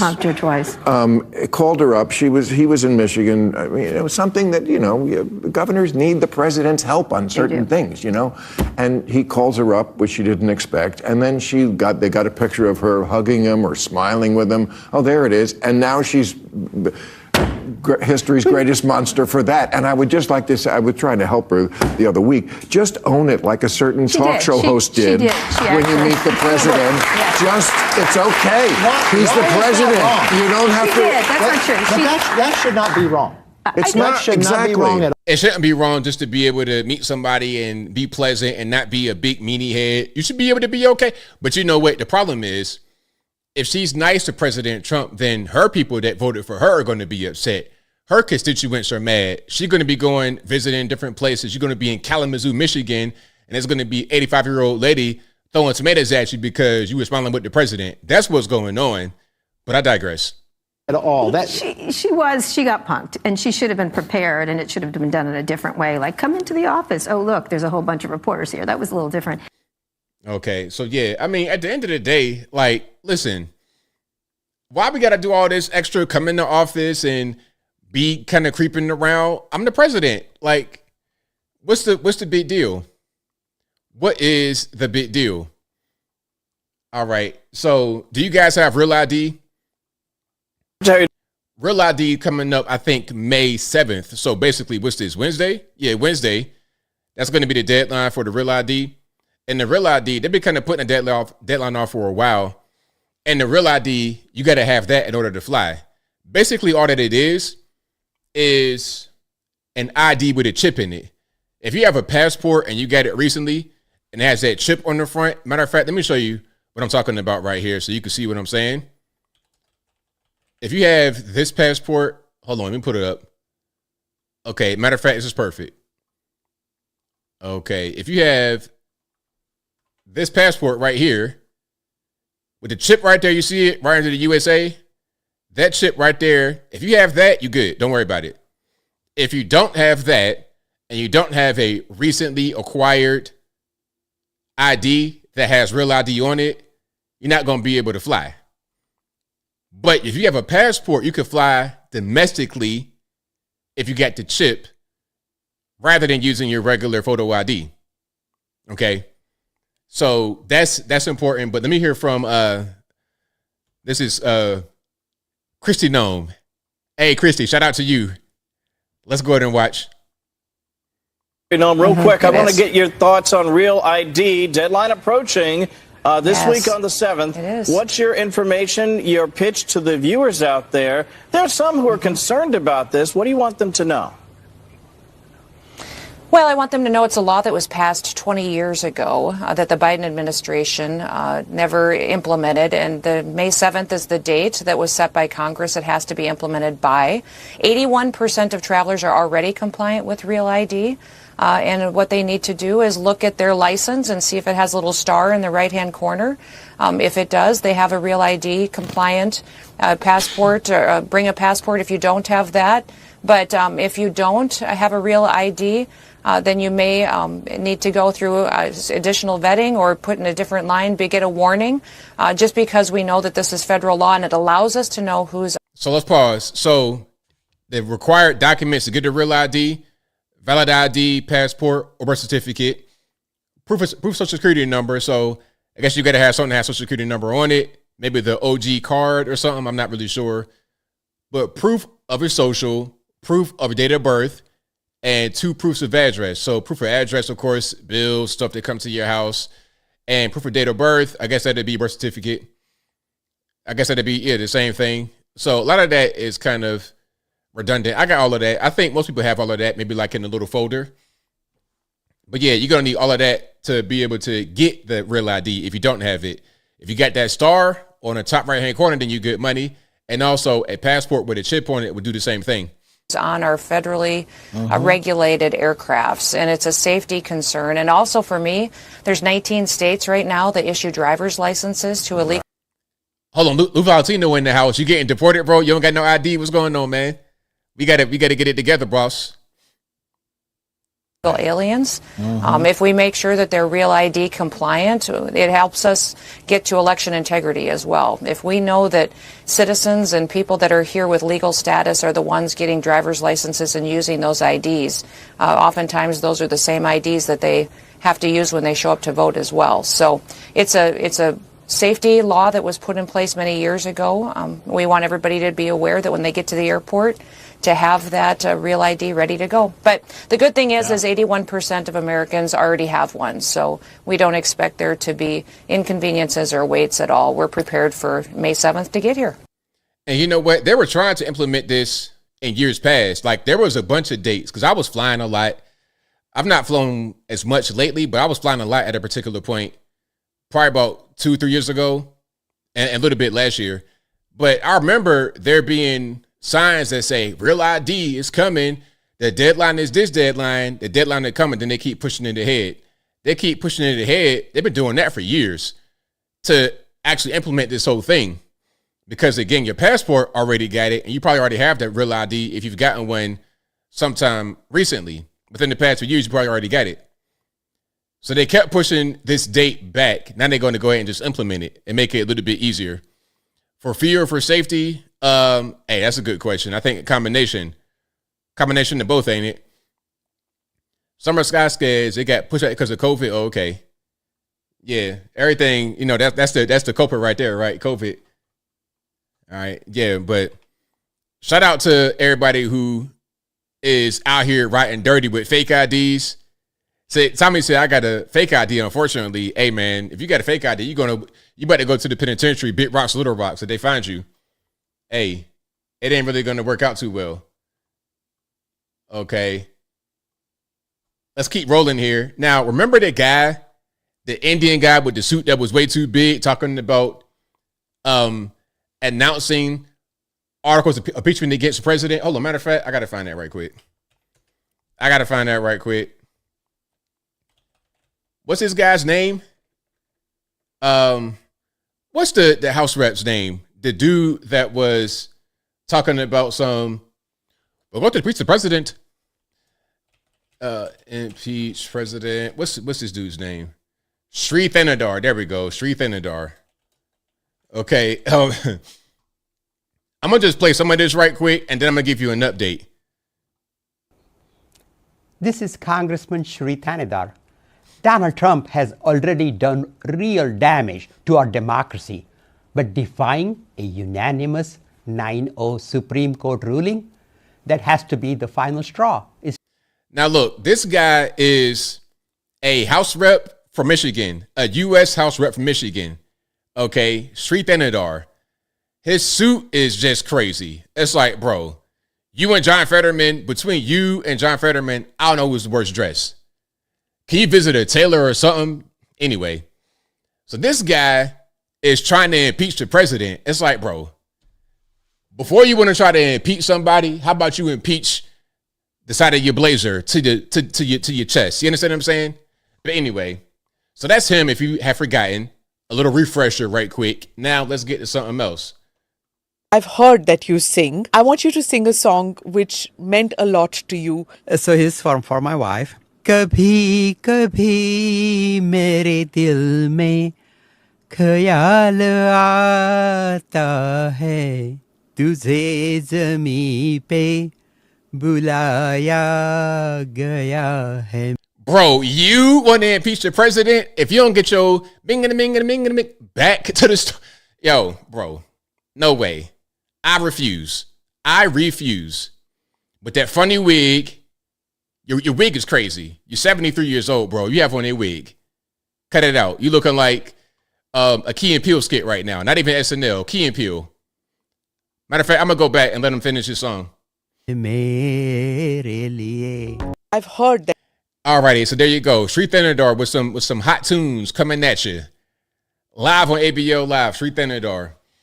He's taking requests. Hey, he'll be here all day. He'll be here all week. He's going back to Michigan on Tuesday. So whatever y'all want from Shri, up until then, I got you. Put in your requests.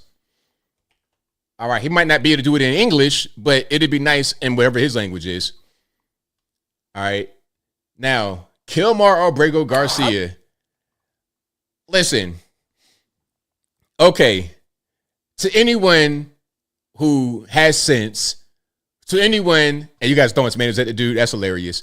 But to anyone who has sense, to anyone who understands anything about anything, if you have a car full of Hispanic people and they are 10 deep, it's not a bus. This is like a van, basically, that they retrofitted to put another seat in there to put all of them people in it. There's no luggage. Ain't nobody speaking no English. What is going on? What do you think is happening? Clearly, there's human trafficking going on. Moving them from point A to point B when they should not be moving from point A to point B. How dark are your windows? Huh? How dark's the back windows?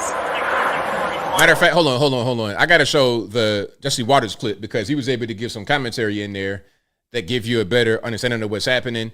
And if you like what you're hearing so far, please give the video a thumbs up. Like the video, share the video, do all that good stuff. That'll help me out tremendously. Okie dokie, here we go. Yeah, there we go. That's what I want to show you right here. Talking about this guy. Every day. All right. Another shoe drops on the Maryland dad. He was a suspect in a human trafficking operation dating back 3 years. And Fox Digital just got their hands on the body cam. But you're seeing it here first. Tennessee Highway Patrol stopped Kilmar for speeding and noticed he had 8 other people in the car. All no luggage. Take a look. Hello, sir. How are you? Good, and you? All right. Everything good? You got a bunch of people in here, don't you? It's one for sick. Yes. Go back to work. Gotcha. Where are you working at? Where? Where? San Luis, Missouri. Missouri? Yes, sir. Gotcha. Okay. But I'm from Maryland. So where do y'all live at? Where I live in? I live in Maryland. Maryland? Yeah, also here. Whose vehicle is it? What, excuse me? Whose car is it? It's to my boss. Your boss? My boss, yeah. Where's he live? Where's your boss live? My boss right now is staying in Maryland, but he lives in Texas. Okay. Houston, Texas. After talking to Kilmar, the officers had no doubt he was trafficking. And look, you see the body language. Lady right there ain't said a word. Dead straight ahead. Like, Nothing. No expression, no nothing. That's a dead giveaway. He's all gregarious. Hey, how you doing, my friend? I'm doing good. How you doing? You already know what it is off the rip. You know what you got here, right? He's hauling these people for money. You got an ass hauler is what he's doing, but sometimes they commingle dope. No, what? There's 8 people in there. Yeah, I know. I didn't know that. They put an extra row of seats in there. Yeah. So he's getting paid to haul these people, probably to Maryland, I would say, if I had my guess. He said they all work together. That's what he's telling me, but he's the only one that knows English. So let me ask you this. They don't have any luggage in there, right? And if you get them out, they're going to have a tube of toothpaste and they're going to have toothbrushes in their pockets, I guarantee it. He's got $1,400 cash in his pocket in an envelope. So in his cash, he has $1,400 cash. That's probably a down payment. Once he gets to Maryland, a destination, he'll probably get the rest of the payment. It'd be a big, nice sum. So you working as a human trafficker. So when they say they do their jobs that we don't want to do, well, yeah, I don't want to be a human trafficker. I don't want to traffic guns, dope, or anything like that. I don't want to be an MS-13 gang member. So yes, they do jobs that I don't want to do. In the video, you can see one of the cops making a phone call. The body cam audio cuts out for 10 minutes. Sources told us that on that call was Joe Biden's FBI, which advised police not to detain Kilmar at the time. That source also tells us Highway Patrol called Biden's ICE, and they never showed up. Biden's guys said an MS-13 gangster, suspected human smuggler and wife beater, released into the country. God knows what he did and was never caught for it before Trump deported him. And that was in 2022 when that traffic stop happened. But it's just now being released as far as the body cam footage. You see right there, 2022, November 30th. Okay. So this was a while ago, but we're just now seeing the footage. And again, that is the so-called Maryland dad, Kilmar Abrego Garcia, with 8 people in the vehicle, smuggling them, cash in his pocket, about to get, and they just pretty much let him go because they called the feds. The feds don't want to show up. The FBI, they don't want to show up. ICE don't want to show up. Matter of fact, not only did ICE not show up, but the feds told them, let him go. He good. Don't worry about it. Let him take those people to Maryland. Now, I thought we had to do things legally. I thought that human trafficking was illegal. If you catch someone human trafficking, then why aren't you arresting them? Why aren't you holding them in custody? Why are the feds saying you should just let them go? We pick and choose what we want to follow as far as law is concerned. When it comes to Kilmar being deported, oh, my due process, you didn't follow due process. But when he was on the side of the road with 8 people in the car, you just let him go? Not a big deal? All right, that's fine. That's totally fine. But when people do stuff like that, I don't want to hear them say that we're not following the rule of law.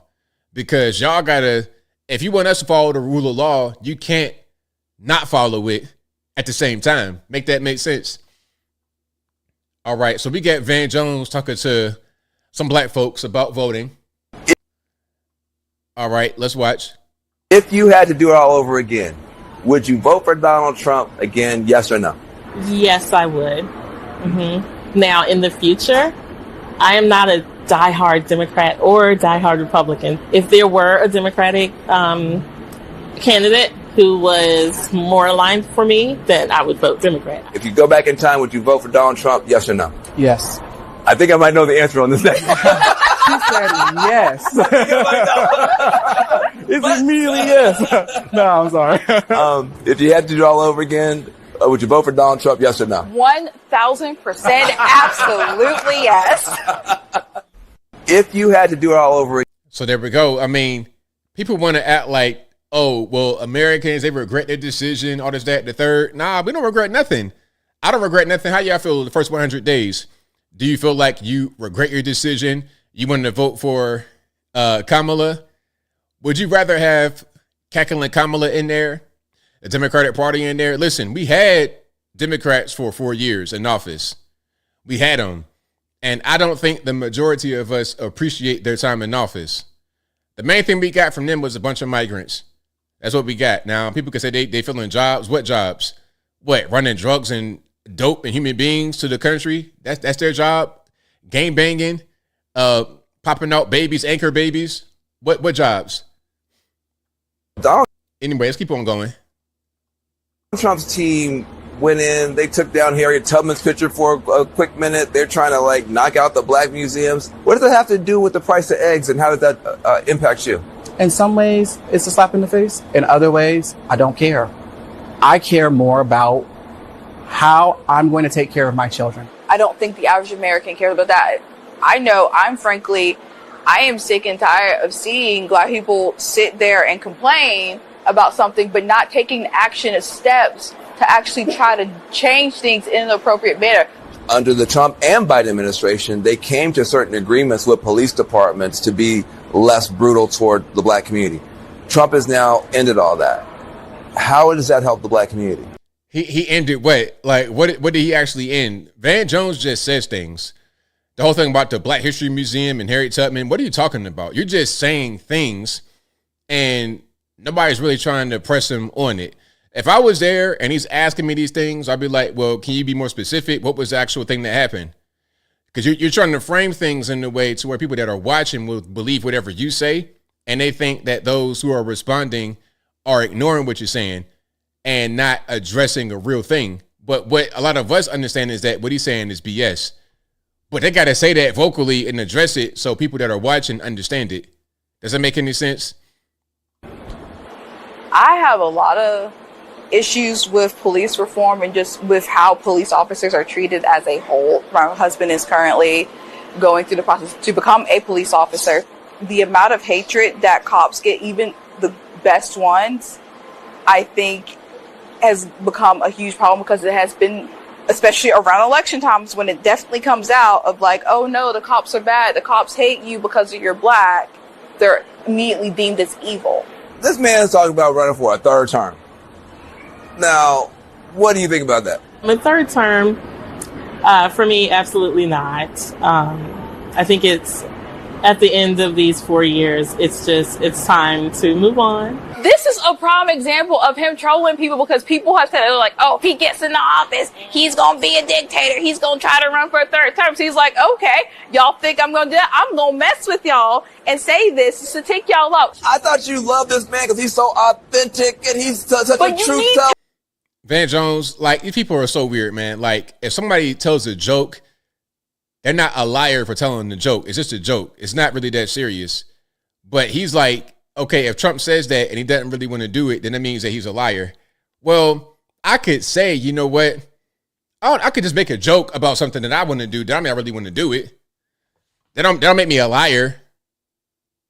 To know the difference between somebody trolling somebody, and this is a prime example of him being a troll. Exactly. So yeah, Van Jones, I don't know. Van Jones has a lot of job security. He not going nowhere at all. Now, these people right here do some real work. These are the DOGE guys. Love the DOGE guys. Real smart.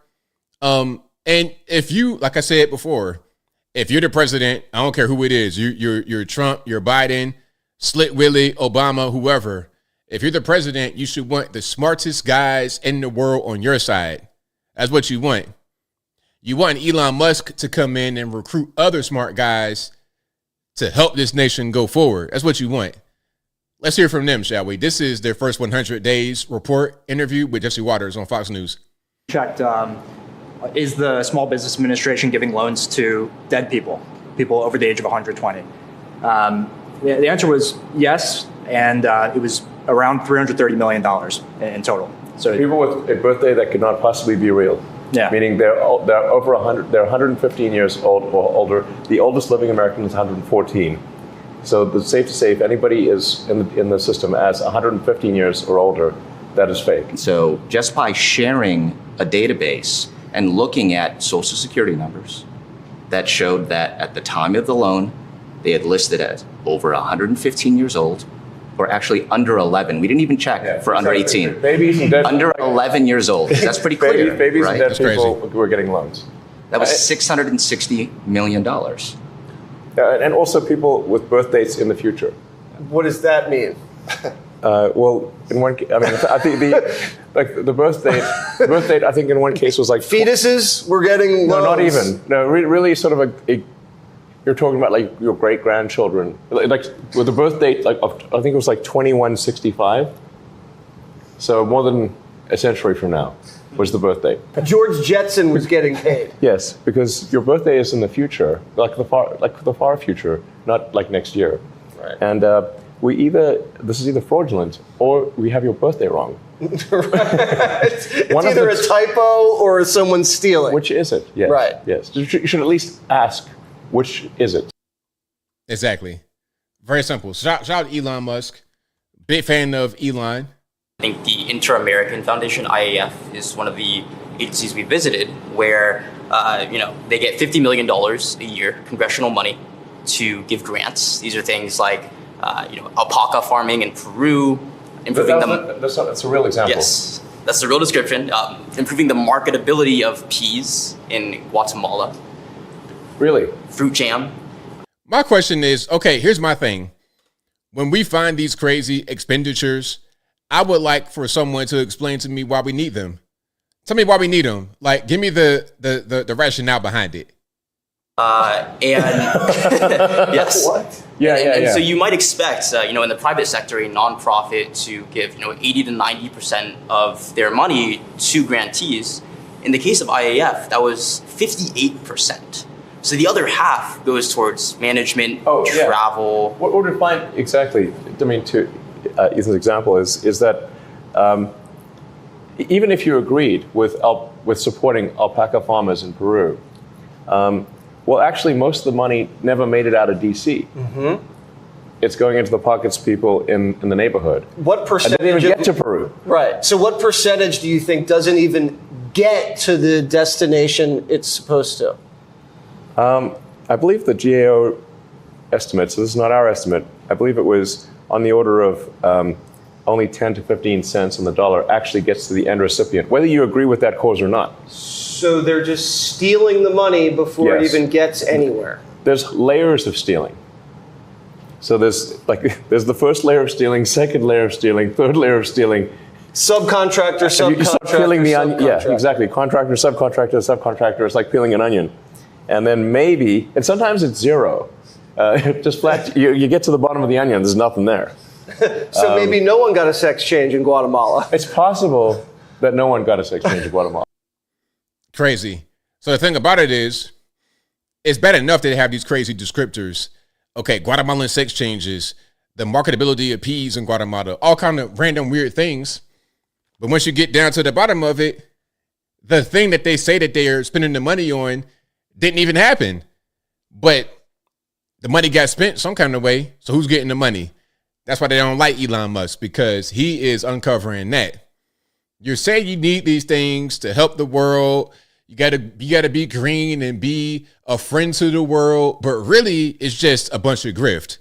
That money ain't doing nothing but building somebody a new deck on their house. It's getting somebody a new boat, a new car. It's getting them some online shopping money, Amazon boxes unopened with your tax money. All in the name of trying to do good and whatnot, but you don't even do the thing that you say you're going to do with the money. And if you're able to accomplish a thing with 5% of the money, then why do we need the 95%? Tell me why we need that. You heard about a cave. We had federal workers working in a cave. That's me. Yeah. Are they still? Joe's actually been to the cave. Do you want to tell us about your cave? Your caving. I wouldn't mind it. You're spelunking. So I've been helping out with retirement. And a few weeks ago, I had a chance to go to the mine. And so I took a golf cart through security down into the side of a mountain and entered, daylight left, and I entered this whole space of caverns and roads. And we get to a metal door, and I open it up. And there in front of me is a sea of filing cabinets from the 1960s. And I'm walking around, it's super chilly, smells like paper. And, I realize as a mine, it's a great mine. It's secure, it's well lit, temperature controlled. And so the question we're asking is not, is this a good place to store physical media, which it is. It's amazing for that. The question is, why are we still using paper in 2025. So I brought something to show you of what's inside the money. And normally, the normal process for retirement can be over 6 months. So once you file your retirement papers, that's why it takes 6 months. Oh my gosh. What is that? So these are replica case folders that people use to retire from the government.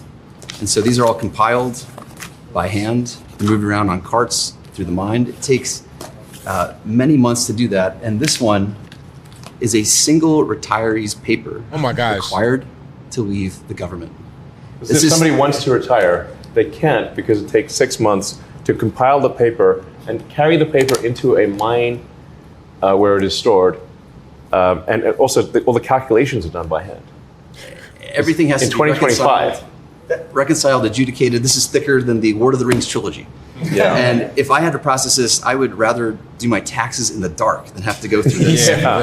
And so what we're doing is we're bringing this process online with modern software. And I'm excited to share that as of tonight, we have 25 retirees going through an entirely online retirement process in the government for the very first time. It sounds so simple. Yes, and it's great collaboration with retirement services inside OPM. So this has always been their dream, and we're just here to help accelerate it. That's a pretty fat stack. Was that Kissinger's? Oh no, the record is almost several shopping carts.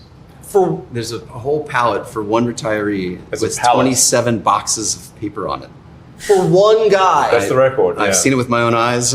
Yeah, I mean it's certainly I mean that's totally nuts. Just for one person to have to retire, you got all of that.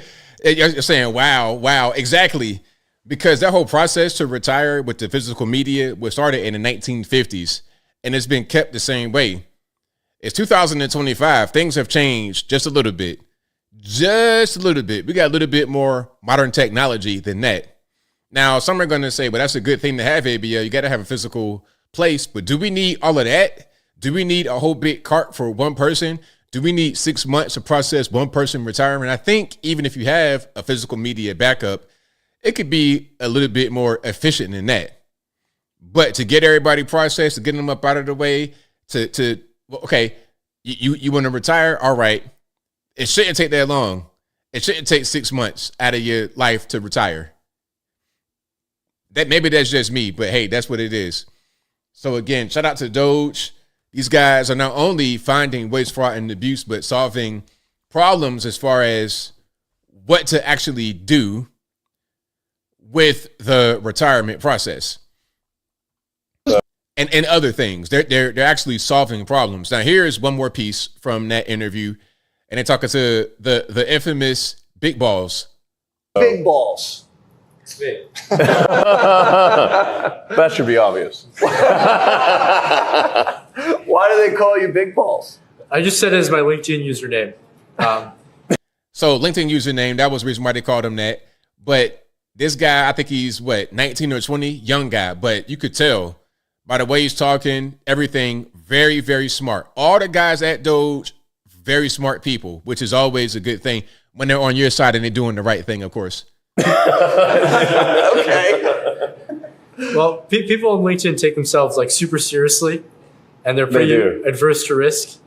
And I was like, well, I want to be neither of those things. So I said it, and honestly, I didn't even think anyone would notice. Yeah. So what do you LinkedIn do? is so cringe. What does Big Balls do?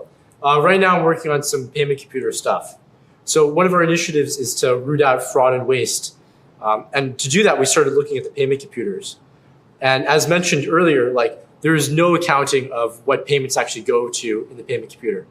So you look at a specific line item, like $20 million, and you're like, okay, well, what is this money going to? And for the majority of payment systems, it's like, well, we don't really know. And yeah, they're like, what? That would be the response. Is this the most basic responses? Yeah. Yeah. That's the most common response.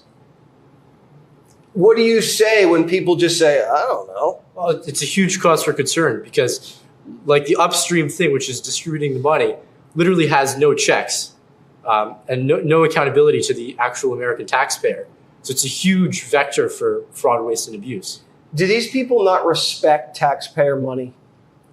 I mean, there's no incentive to if you work in the government. I think the incentives will always decide the outcomes. Yes. Right on. So shout out to very smart young man, 19 years old, or at least at the most 20 years old. Because the media were talking about, oh, this 19-year-old high school graduate, he's coming in there, all this, that, and the third. It's weird because whenever the media wants to use young people for a particular reason, they give them all kind of autonomy. They give them all kind of adult privileges. Okay, you guys can be 12 years old and become transgender. That's fine. You could be 16 years old and vote for the president. That's fine. But if you're 19, you're a big brain genius, you can't work in the government. Oh no, God forbid you do that. What? Make it make sense. I could go fight and die for the country at age 18. I could vote at 16. I could become a girl, allegedly in my mind, at 12 years old. But if I want to be part of a team helping the country go forward and using my abilities, using my brain, for some reason I'm too young and snot nosed to do that. People are so weird. And that's why people don't like the media anymore, because they do stuff like that. That's just kind of what it is. But if you like what you're hearing so far, please give the video a thumbs up, like the video, share the video, do all that good stuff. That'll help me out tremendously. Okie dokie. So look, I got a little bit of Kamala cringe, just a little bit before we keep moving here. In fact, hold on, let me say something. Medi says 19 years old and still smarter than the fossils that have been in government for decades. Exactly. Smarter than Adam Kissinger talking about, oh, I didn't know you couldn't hide an illegal alien in your house. Okay. I'm sure you didn't know that, Adam Kinzinger. Let's watch this. This is Kamala, a little bit of Kamala cringe recently. in fact, please allow me, friends, to digress for a moment. Okay. It's kind of dark in here, but I'm asking a show of hands. Who saw that video from a couple of weeks ago? The one of the elephants at the San Diego Zoo during the earthquake? Google it if you've not seen it. So that scene has been on my mind. Everybody's asking me what you've been thinking about these days. Well,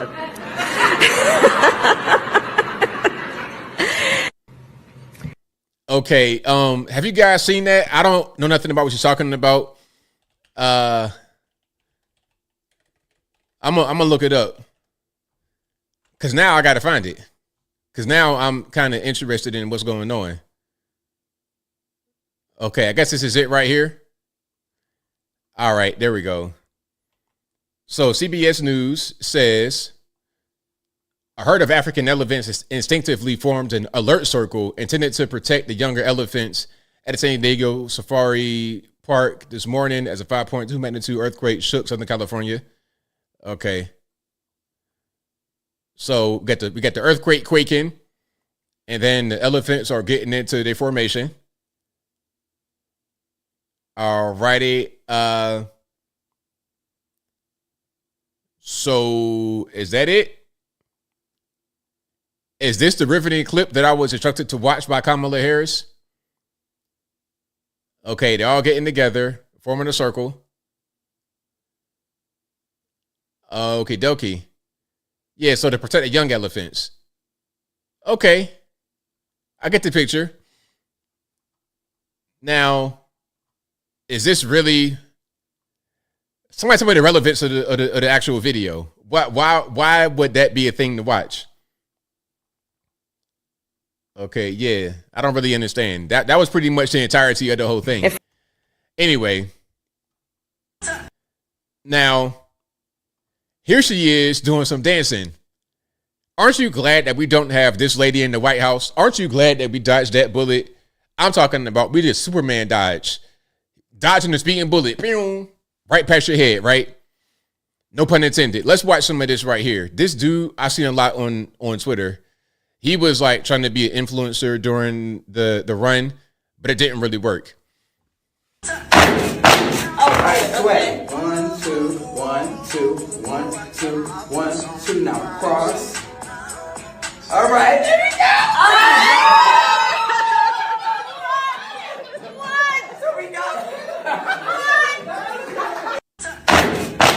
Okay, so the dude right here with the fan, the drag queen fan, he's showing her how to do a dance.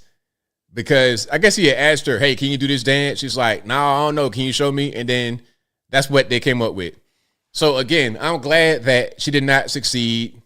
I don't want to see her and her bell bottoms inspired by Kendrick Lamar in the White House. I don't want to see this dude with his drag queen fan in the White House. I'm glad we got adults in the room. They ain't gonna spend their time singing and dancing. Let's just get some work done, man. And don't nobody got on time for your extracurriculars. You do that off the clock. I ain't really trying to see you in your bell bottoms, you know. So look, they asked Kamala, they asked AOC about running for president.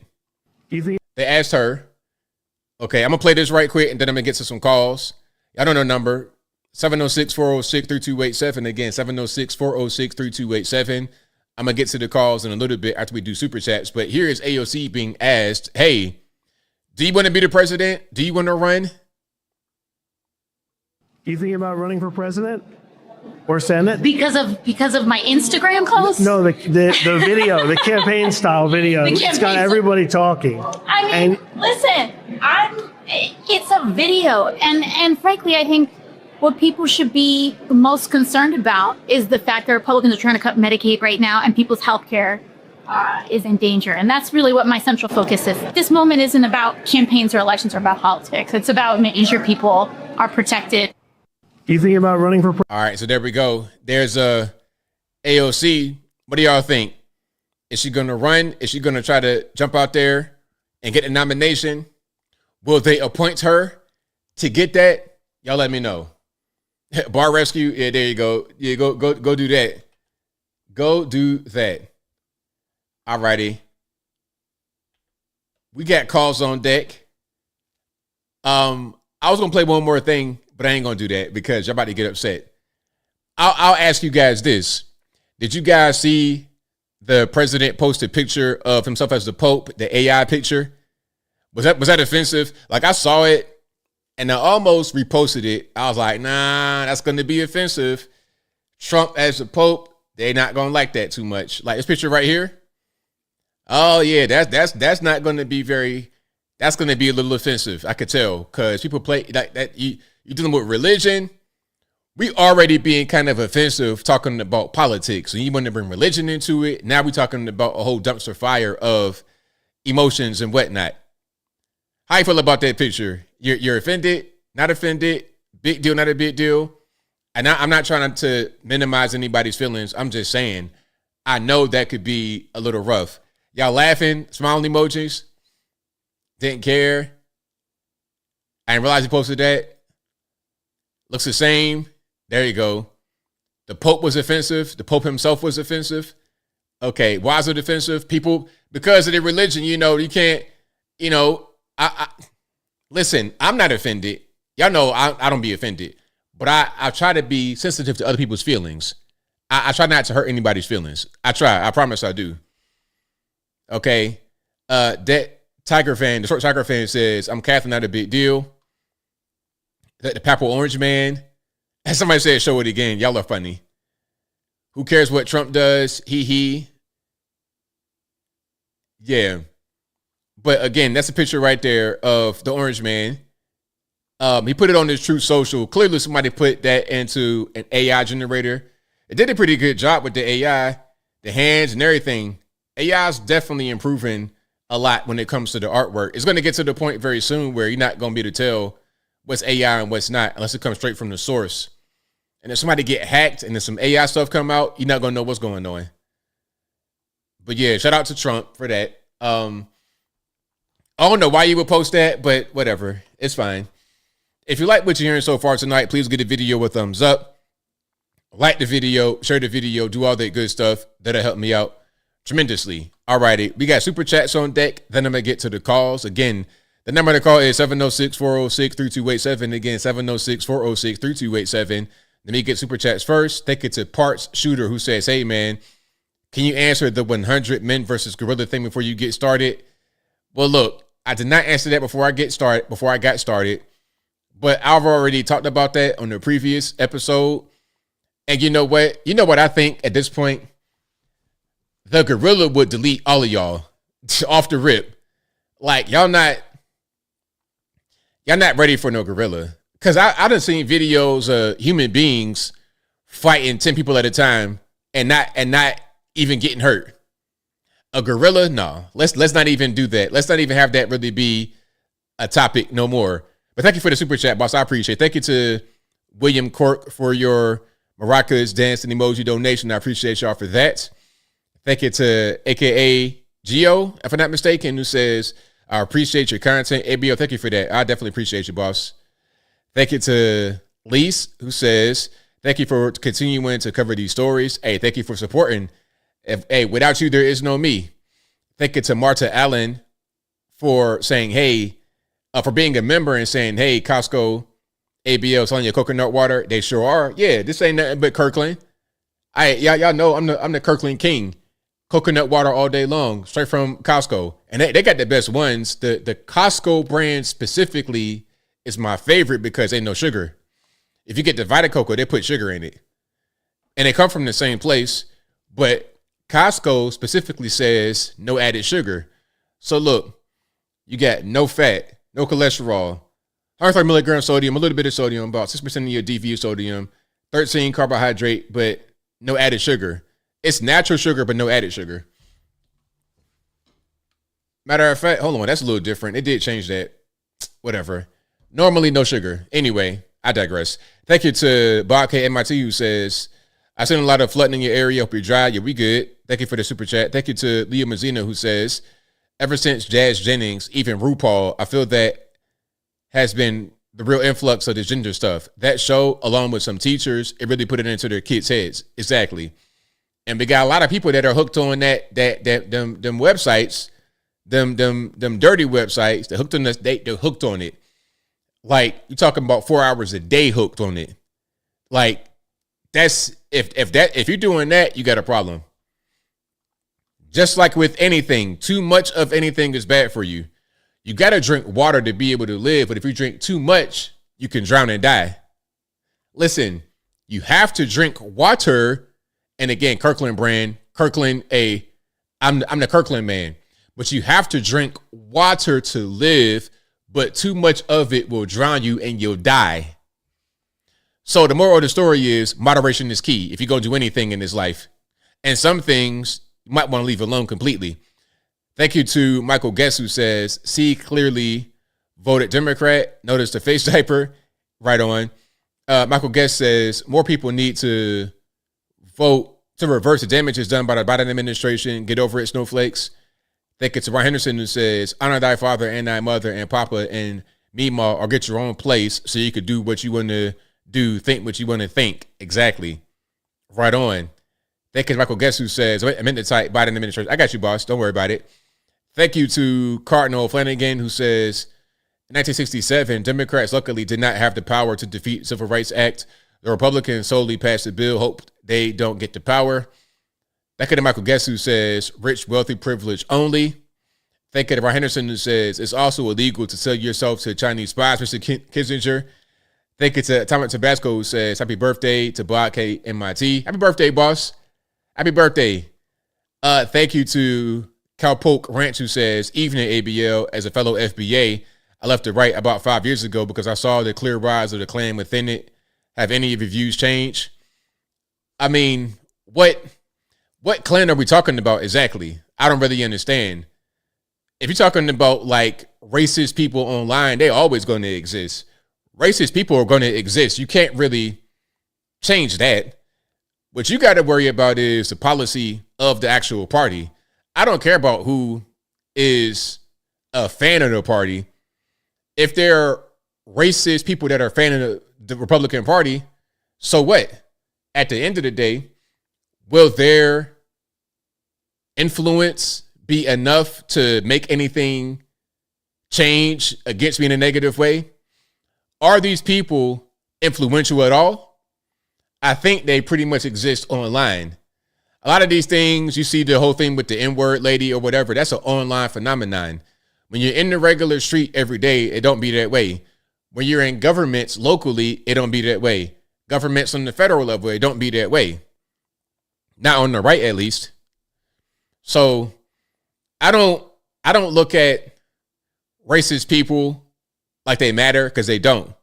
I look at the policy of the party I vote for. Now, if that begins to have some problems, then that's all that matters. That's it. I could be voting in a line right next to a guy that's in the Klan. I don't care. He's not going to do nothing to me because I got a gun too, the same as him. So you want to have a gunfight? What's up? Anybody going to do nothing to you. The most important thing is, are the policies in line with what you want? And if they are, we good. If we're not, then it's not good. Period. Thank you to Tim the Beard, who says Kilmar was a snitch, probably an FBI informant or something. That's really all that makes sense to me at this point. Feeding MS-13 info to the FBI. That's my exact thought, because they were too protective over him. It's the same way they did with, remember, what's the guy's name? Ray Epps. Clearly said on camera, let's go into the Capitol. And during that time, if anybody was in any kind of way linked to January 6th, you could have been at January 6th outside playing with a paper airplane, you getting locked up. But for some reason, the guy who gets caught on camera instigating January 6th doesn't get locked up because he a snitch, working with the feds. That's the only thing that makes sense to me. Same thing with this guy.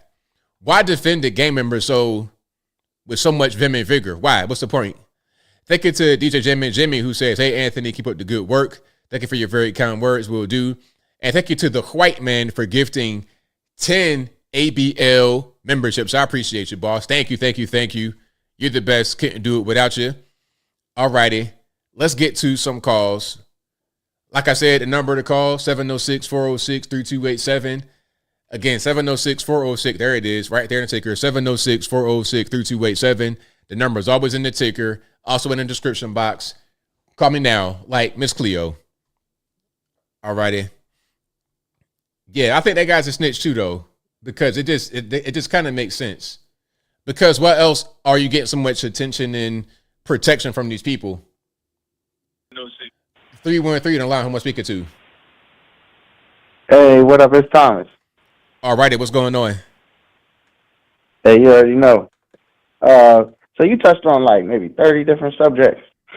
But the one you just brought up again, because I seen a comment too earlier where they were saying where the Klan was, using anonymous masks covering their faces and all that. The thing is about these people who cover their faces, we've been seeing this on the mainstream media for many years. Do you agree with me? I'm not sure what you mean. As far as the masks covering their faces, like, what do you mean? Yeah, so the Klan has been perpetuated and syndicated on our news stations for years. I don't get it. What Klan? Like, let's say CNN, the guy the comment that was talking about how he left the right 5 years ago or something like that about the Klan, because they the Klan is on the right. Yeah. The Klan is on the liberty side of the equation. You know what I mean? When you talk about policies, they're on the okay, leave us alone kind of thing. Which, you know what I'm saying, that played a factor for me as well, going back some years. It played a significant factor, especially since it was plastered all over the news. Now, the thing about it is that we've seen the FBI, the CIA, we've seen NPR, we've seen PBS, CNN, MSNBC, we've seen all of these folks perpetuating this story of racism for several decades, maybe even 60 years, who knows. And the thing is that, we've caught the CEO, president of NPR, being the CEO or the executive of the creative department of the Wikipedia. And they're over here censoring, and they're pushing out the same exact narrative. So the thing is, we've heard these intelligence agencies talk about stuff like the Mockingbird Project, where all the media says the same thing. We've even seen the FBI and other folks plant drugs in our communities. We've seen what they've done already, and what are they doing? They're covering their faces. The only thing I'm trying to bring up about it is that I've seen some very suspicious videos and other evidence. I'm not exactly 100% sure, but I can't tell you it's a fact. but we've seen people that look just like women, left-wing women, is what I'm guessing, left-wing women, in the Klan wardrobe, like marching along, covering their faces with the neo-Nazi the white wardrobe that covers their face. It looks just like a woman. It don't look like a man. So all I'm trying to say is that there's some very suspicious stuff going on with the so-called mainstream media and what we've seen in these intelligence agencies. Just like you said, Ray Epps. It's not just Ray Epps. There's like 20 of them. 20 of these people out on January 6th.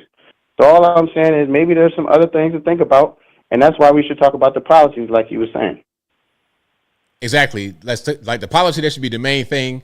All the other stuff, not really important. Policy first. Yeah, got you, man. That's all I want to say.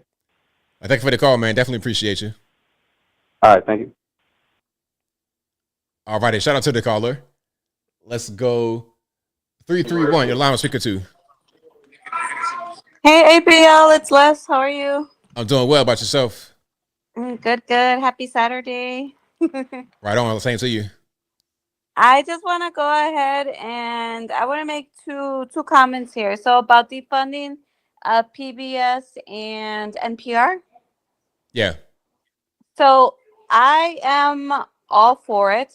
Let's not forget back in I want to say, I believe it was anywhere from 2020 to 2022. I remember that Arthur was actually pushing a same-sex marriage on their show. We don't need that. We don't need to go ahead and start, indoctrinating our kids with that kind of ideology. Same way as when the COVID vaccines were on the rise. And remember, they were saying, put your sleeve up and do your part. Mm-hmm. They leaked that into Sesame Street. So no, I agree with it 100%. We should be defunding it. NPR majority leans Democrat. We don't need none of that.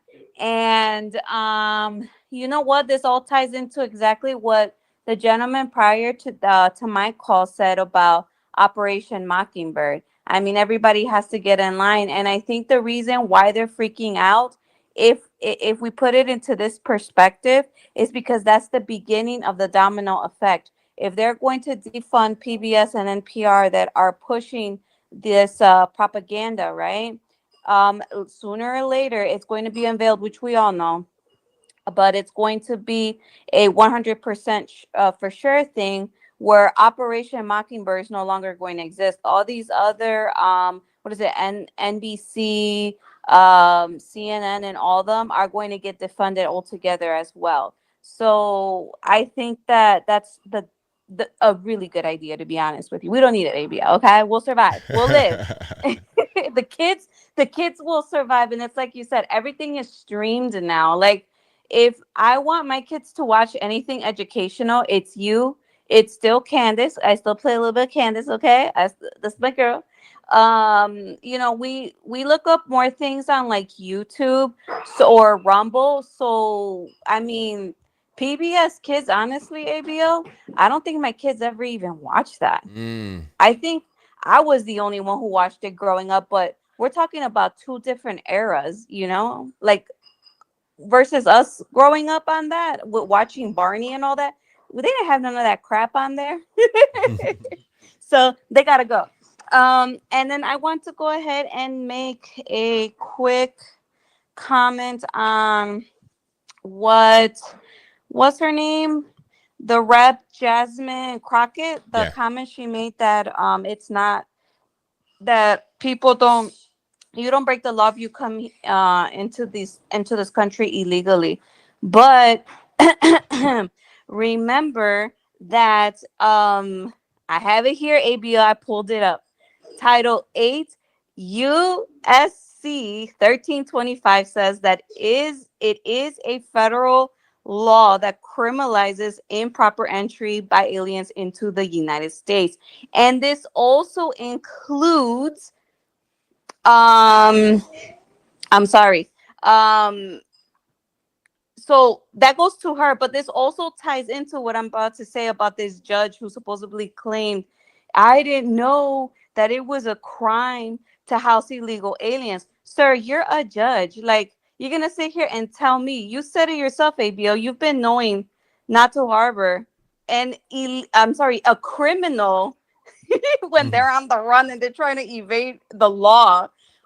He's a judge. You're gonna sit here and tell me that everyday normal Joes like you and I know this fact, know this law, that we can't be doing that, and he didn't, being a judge? And that goes and that ties into also Title 8, Section 1324A of the United States Code, that makes it a crime to knowingly harbor, shield, and conceal an unauthorized alien in the U.S. And this also includes providing shelter, food, and other assistance. Come on, man, how Biden used to say it. So I just wanted to go ahead and make those two quick comments for you guys. And yeah, I'm not buying this. I hope that he that judge serves time, him and his wife, because no one is above the law, and that is true, and that also goes for them. And as a matter of fact, they are judges. They are a part of the law. They know better. They knew better. And this goes, and I hope this is like a very loud message to anyone else, that it's like, FIFO, you wanna mess around, you're gonna find out. So I'm happy for that they are getting that they're going through the through the courts, and all that is unfolding. And I hope, honestly, ABL, we see more exposure, because people like that, especially judges like that, they need to be out on Front Street and on blast. Okay, like, there's no mercy anymore. We're done. It's a whole new sheriff in town. So make America great again, keep America great again, and let's go. I want to wish you a wonderful night, Bill, the chat, and the Little Patriots want to say good night. Good night. What's up? Thank you for the call. Appreciate y'all. Bye, Bill. All right. Shout out to Les. Shout out to the youngins. Always a great call. Great call. And shout out to you guys for watching. If you like what you're hearing so far, if you enjoy the content in general, please give the video a thumbs up, like the video, share the video, do all that good stuff. That'll help me out tremendously. The number to call is 706-406-3287. Again, 706-406-3287. The number is always in the ticker at a certain point, and it'll also always be in the description. All right, let's go to 843. You're on the line. Who am I speaking to? Hey, Anthony, this is Tyler, buddy. How you doing tonight? I'm doing pretty good, man. How about yourself? Hey, I was thinking of you the other day when the Tennessee footage came out on your boy Abrego Garcia there. You being a geography, I know as soon as the man said, I believe he called it St. Louis, Missouri, when he was outside of Nashville headed to Maryland, I know you was thinking, well, why didn't you just take 70 straight on across to Baltimore? Hey, he's trying to get, go through like a little different channel. Trying to evade that. Right. It couldn't be that you're on your way from Texas, like sliding up 40, shooting out 40, like trying to sneak up in the dark. It wouldn't be that, but yeah, I thought that was nice how the Tennessee cop, how he just went ahead and told it what it was right there on the side of the road. Absolutely. But I was up here in my hometown up in Ohio where I grew up, and today, and there was like some senior citizens standing out in the rain, and they was on that rah-rah tip with looking out for my due process rights. So I went ahead and gave them the business real quick. I felt bad for talking to older people. I didn't cuss at them or nothing, of course, but just let them know they might be off base a little bit. But yeah, for us geography nerds, man, they're going to have to get sharper than that, because I knew right away that the flaws in that story wasn't adding up. But I was going to ask your opinion, one other thing. As you watch this Democratic Party fracture and splinter, do you feel like there's three directions that this could take, or do you think it'll just stay with the Pelosi faction against the progressives? Where else could it go? I just feel like there's going to be some sort of another splinter group that tries to seize power, which will totally demolish it and split the vote. into three ways. Because I just don't feel there's any common ground between the progressives. I see Gavin, I see what he's trying to do and try and play the centrist approach, but it just seems like they're too fractured to go after normies anymore at this point. Well, I don't think that there's anybody that can really do that. The last guy that had that type of ability was Ross Perot way back in the 90s. And the way people are nowadays, I think they pretty much just either is red or blue. They don't really think beyond that. So if there could be somebody that could come out and do that, I'm not sure who would it be. I just think the progressives, man, they're just getting too far away from even the Pelosi faction. And they just, once you get defending MS-13, the way they're dancing around, I don't see any coming back for them.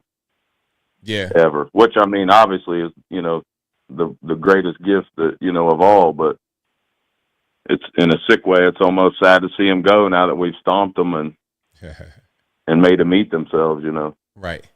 But it was worth the long ride, and it's been a fun ride with you. And man, seeing you and B Tatum, man, and all you guys, the way you've come from just humble beginnings to where you are at now, having a real voice and a real influence in American politics and history, man, it's just awesome. I tip my hat to you, brother. Thank you, man. Appreciate you. Keep it up. Will do. Yes, sir. Okay, good show. All right, man. Appreciate Take the call. care, bro. Yeah, bro. All right, great call. Shout out to him, man. But yeah, so what do y'all think? Will it be like a third party coming in, a Ross Perot type situation coming in? What do y'all think about that? Is that a thing that could happen?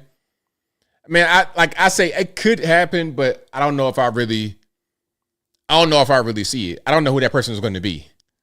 But that's definitely a thing because the left are getting way too far left and people are not liking it. So the door's wide open. We know you're on loudspeaker speaker too. This is Ron ABL. How you doing, sir? I'm doing well. About yourself? I'm doing well, man. Another beautiful week. I love it that Trump got the 100 days going and the people are still freaking out. They just can't give it a rest. We're too blessed to be stressed about what's going on in people's mind with Trump living rent-free in their mind. It's crazy. But, it's a good thing, and I'm just so happy that, we got, three more years to go, get through the midterms. And I think that's going to be good, too. I think that's going to be great, that these midterms, because they still have nobody. They don't have no plan outside of trying to just hate what the president is doing. But, God is still on the throne. We still going to get through this. And like I said, everybody's starting to come to the table now. I see that even China is starting to change their minds about these tariffs and everything like that. They want to talk now. And even, looking at Zelensky, he's talking. Thank God that we got the minerals deal signed. And he did. Even looking at trying to do some things in, I believe it's Africa. I think that's the next thing that they're trying to do is get something going on over there. So we trying to get these minerals going on all over the place.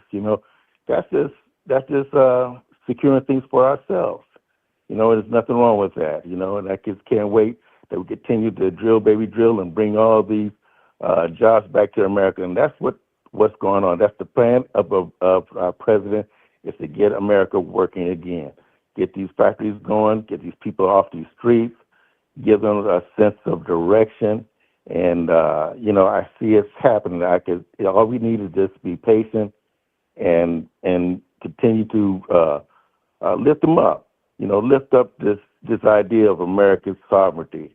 We need to continue to get out the illegals out. We're all for immigration, but you got to come correct. And like I said, with the judges and everything that they didn't squawk while they're letting these millions of people walk in. You're talking about due process. There was no due process in there. They're supposed to go to the border and get checked in. No, they didn't check in. They walked in, and what we do, give them a plane ticket, move to San Francisco, move to New York. No, the heck with that. You know what? Get them out, start all over again. Everybody, like I said, when we close up all these giveaways, these people start walking out. When you start giving these giveaways, they'll start walking out. Like I said, even the the housing. Hey, they're now looking at the applicants, and if you're not here legally, guess what? You can't get the these HUD houses and everything like that. They pulling the rug out from you. It's for Americans. It's for people, our citizens who really need it, and that's what we're for. Support our citizens. That's the whole part about MAGA, making America great. True Americans, making us great. And I tell you, that's what's going to happen. You know what? I love it. I love it what's going on. You know, we are still moving forward. ABL, you know, that America is still on the rise. That the stock market is rising up. Everything that they're crying about before, hey, guess what? They making money back already. So, you know, these people these naysayers, they keep on crying in the wind. But you know what? When the winds truly blow, what we get? We get production. We get results. And that's the thing about it. When President Trump go ahead and put out the signs of all these illegals who are here that's been, terrorizing our country, and not only that, the victories that he has so far as like restoring our country back to greatness, hey, man, we got something to brag about. He got something to brag about. We all got something to brag about because we were part of getting this man elected. We was in charge of our future, and you know what? Our future is great. I love what's going on, my friend, and I love what you're doing myself. You know, God bless everybody. God bless our country. Keep our president up in prayer. J.D. Vance, the whole entire staff, the DOGE committee, awesome. I love it. Big balls, hey, I love these guys. You know what I'm saying?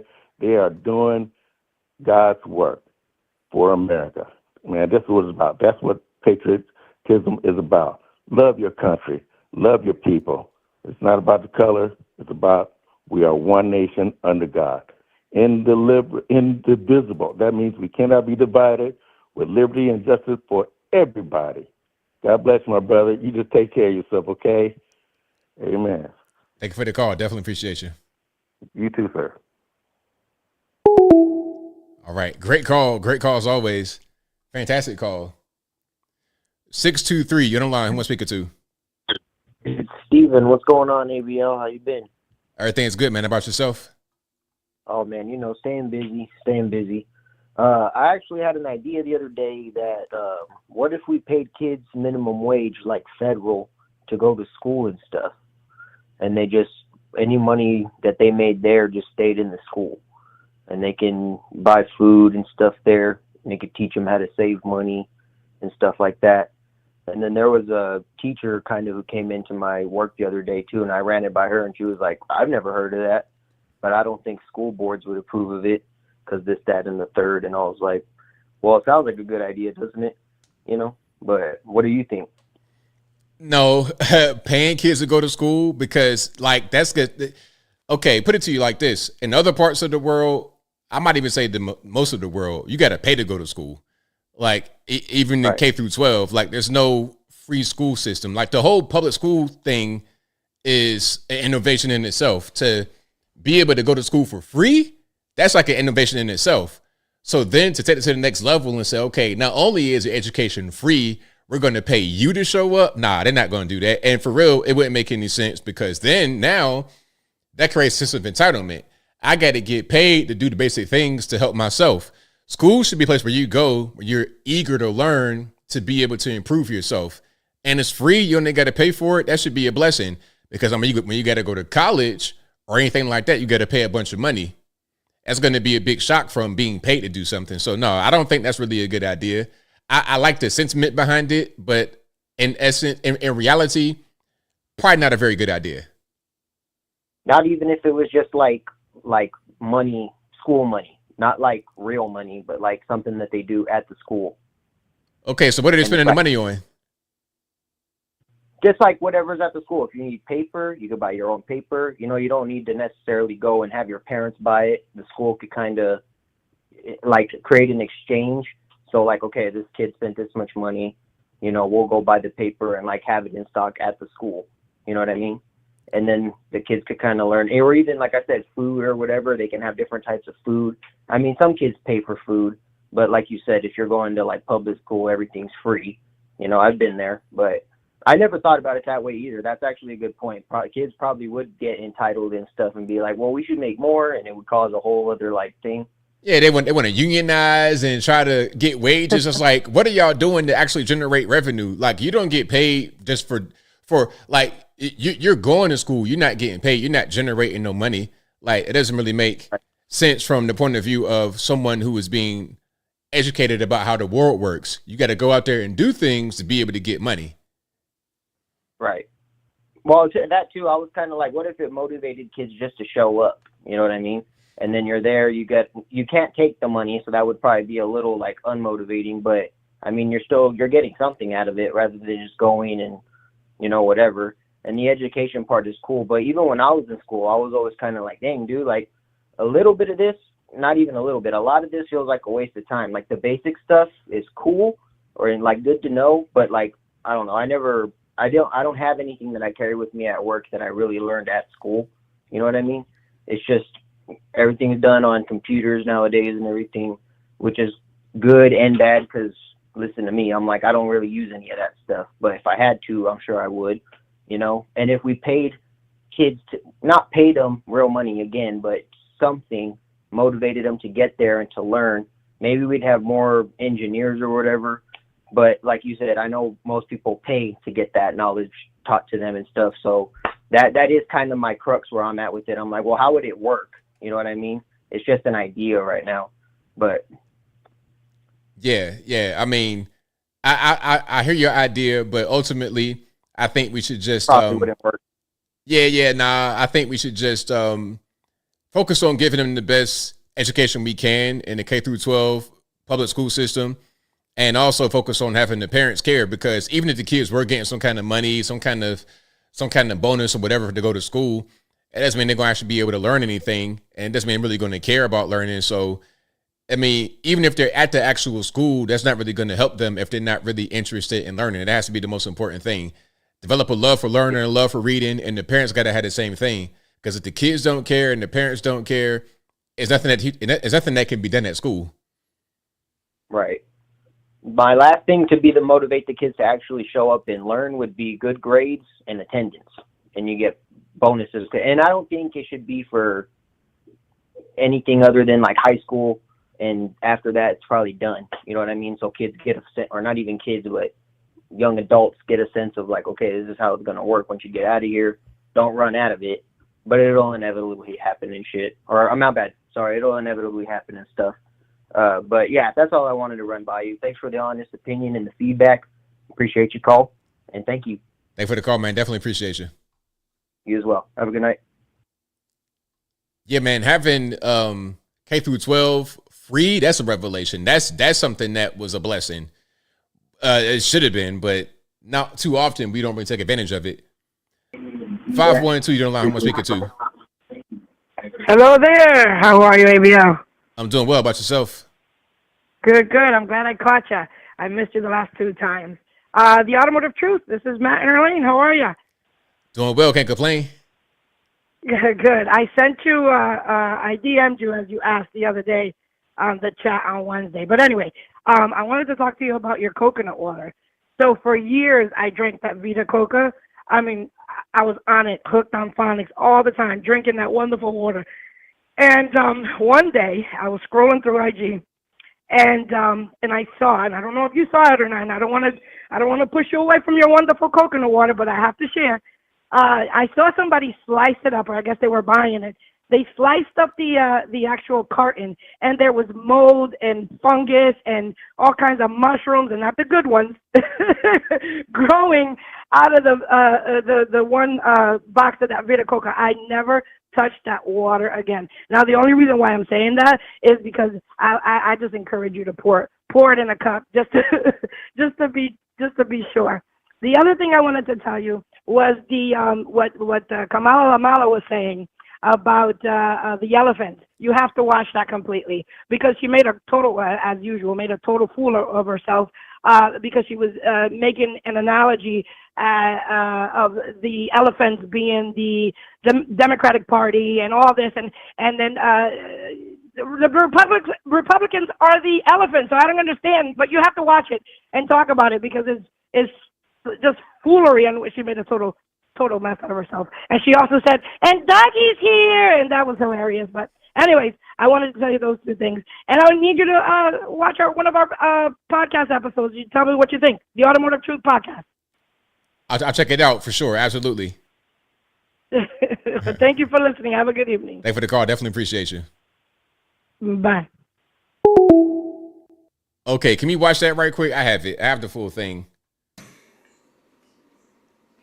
In fact, please allow me, friends, to digress for a moment. Okay.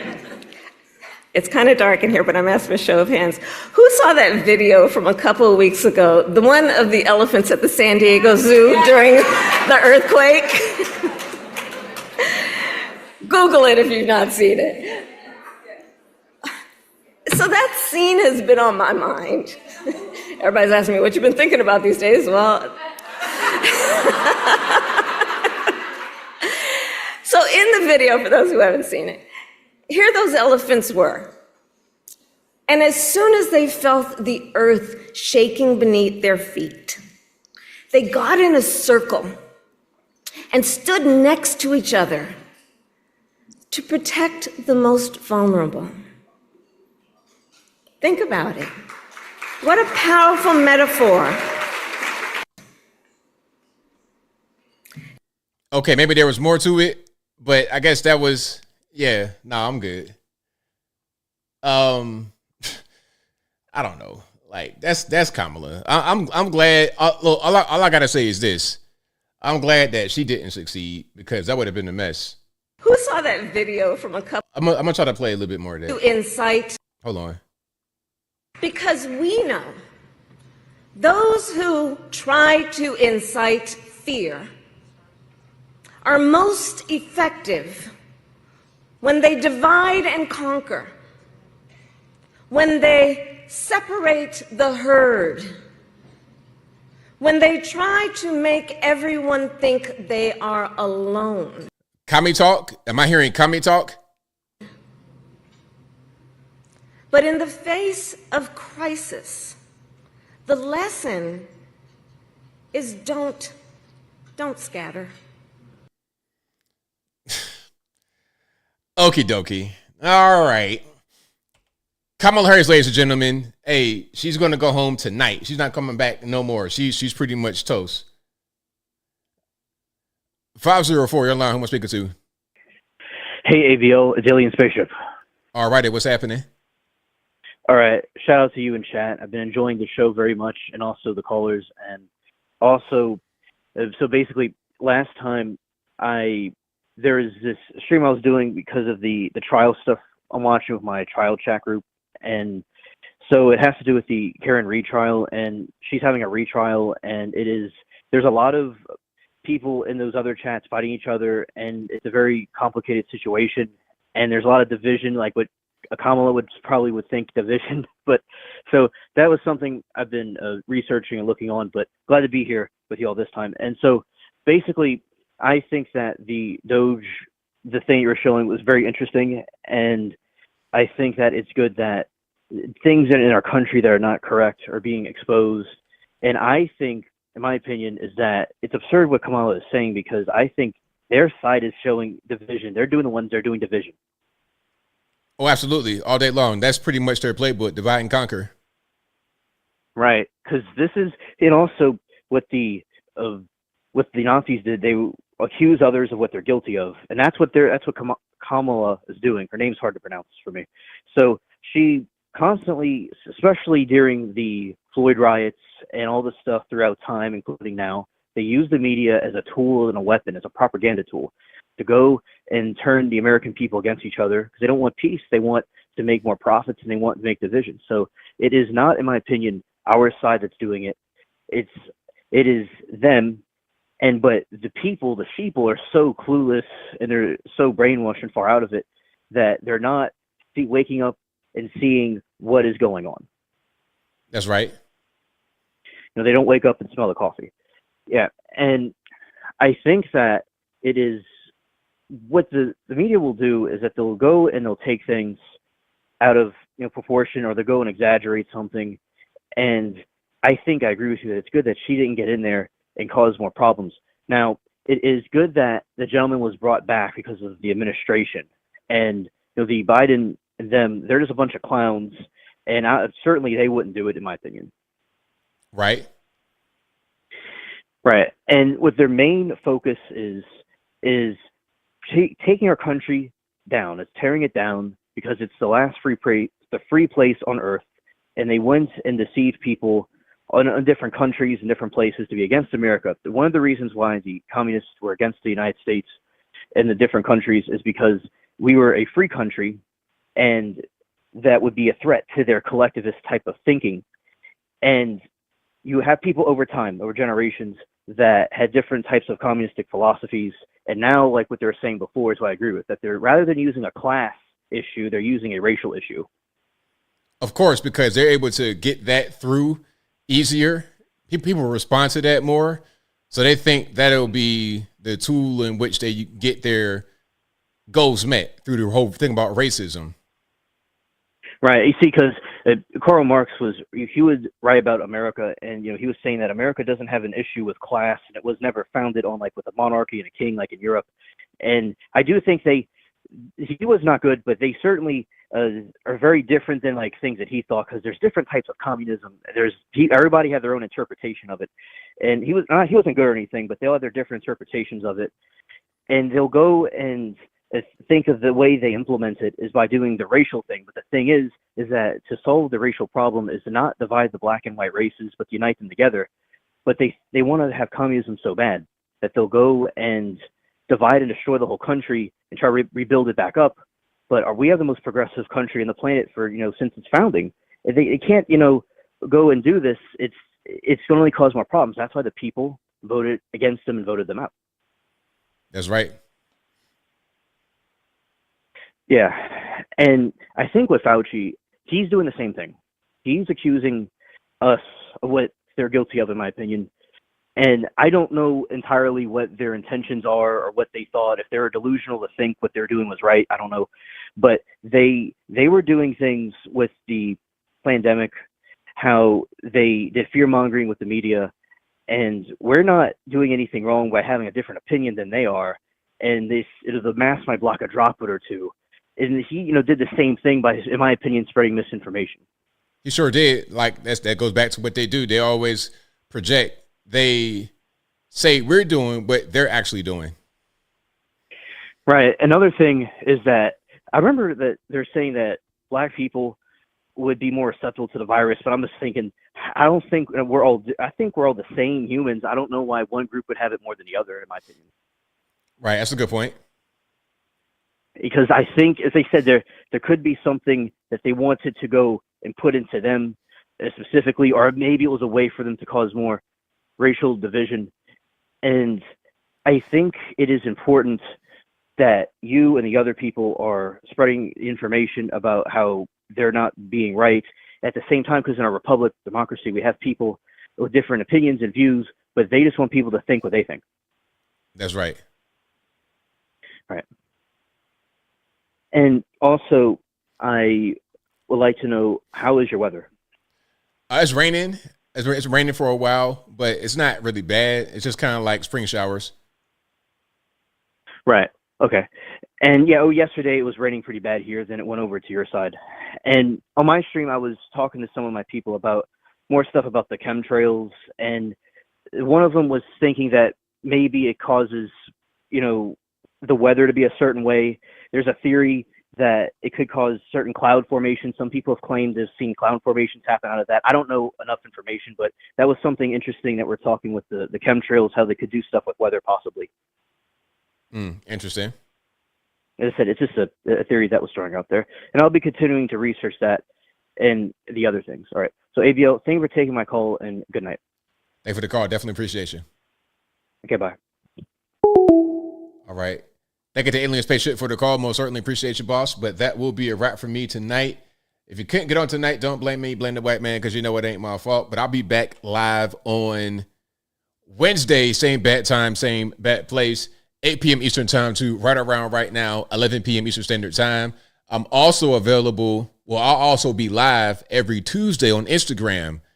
Every Tuesday on Instagram, I'll be live.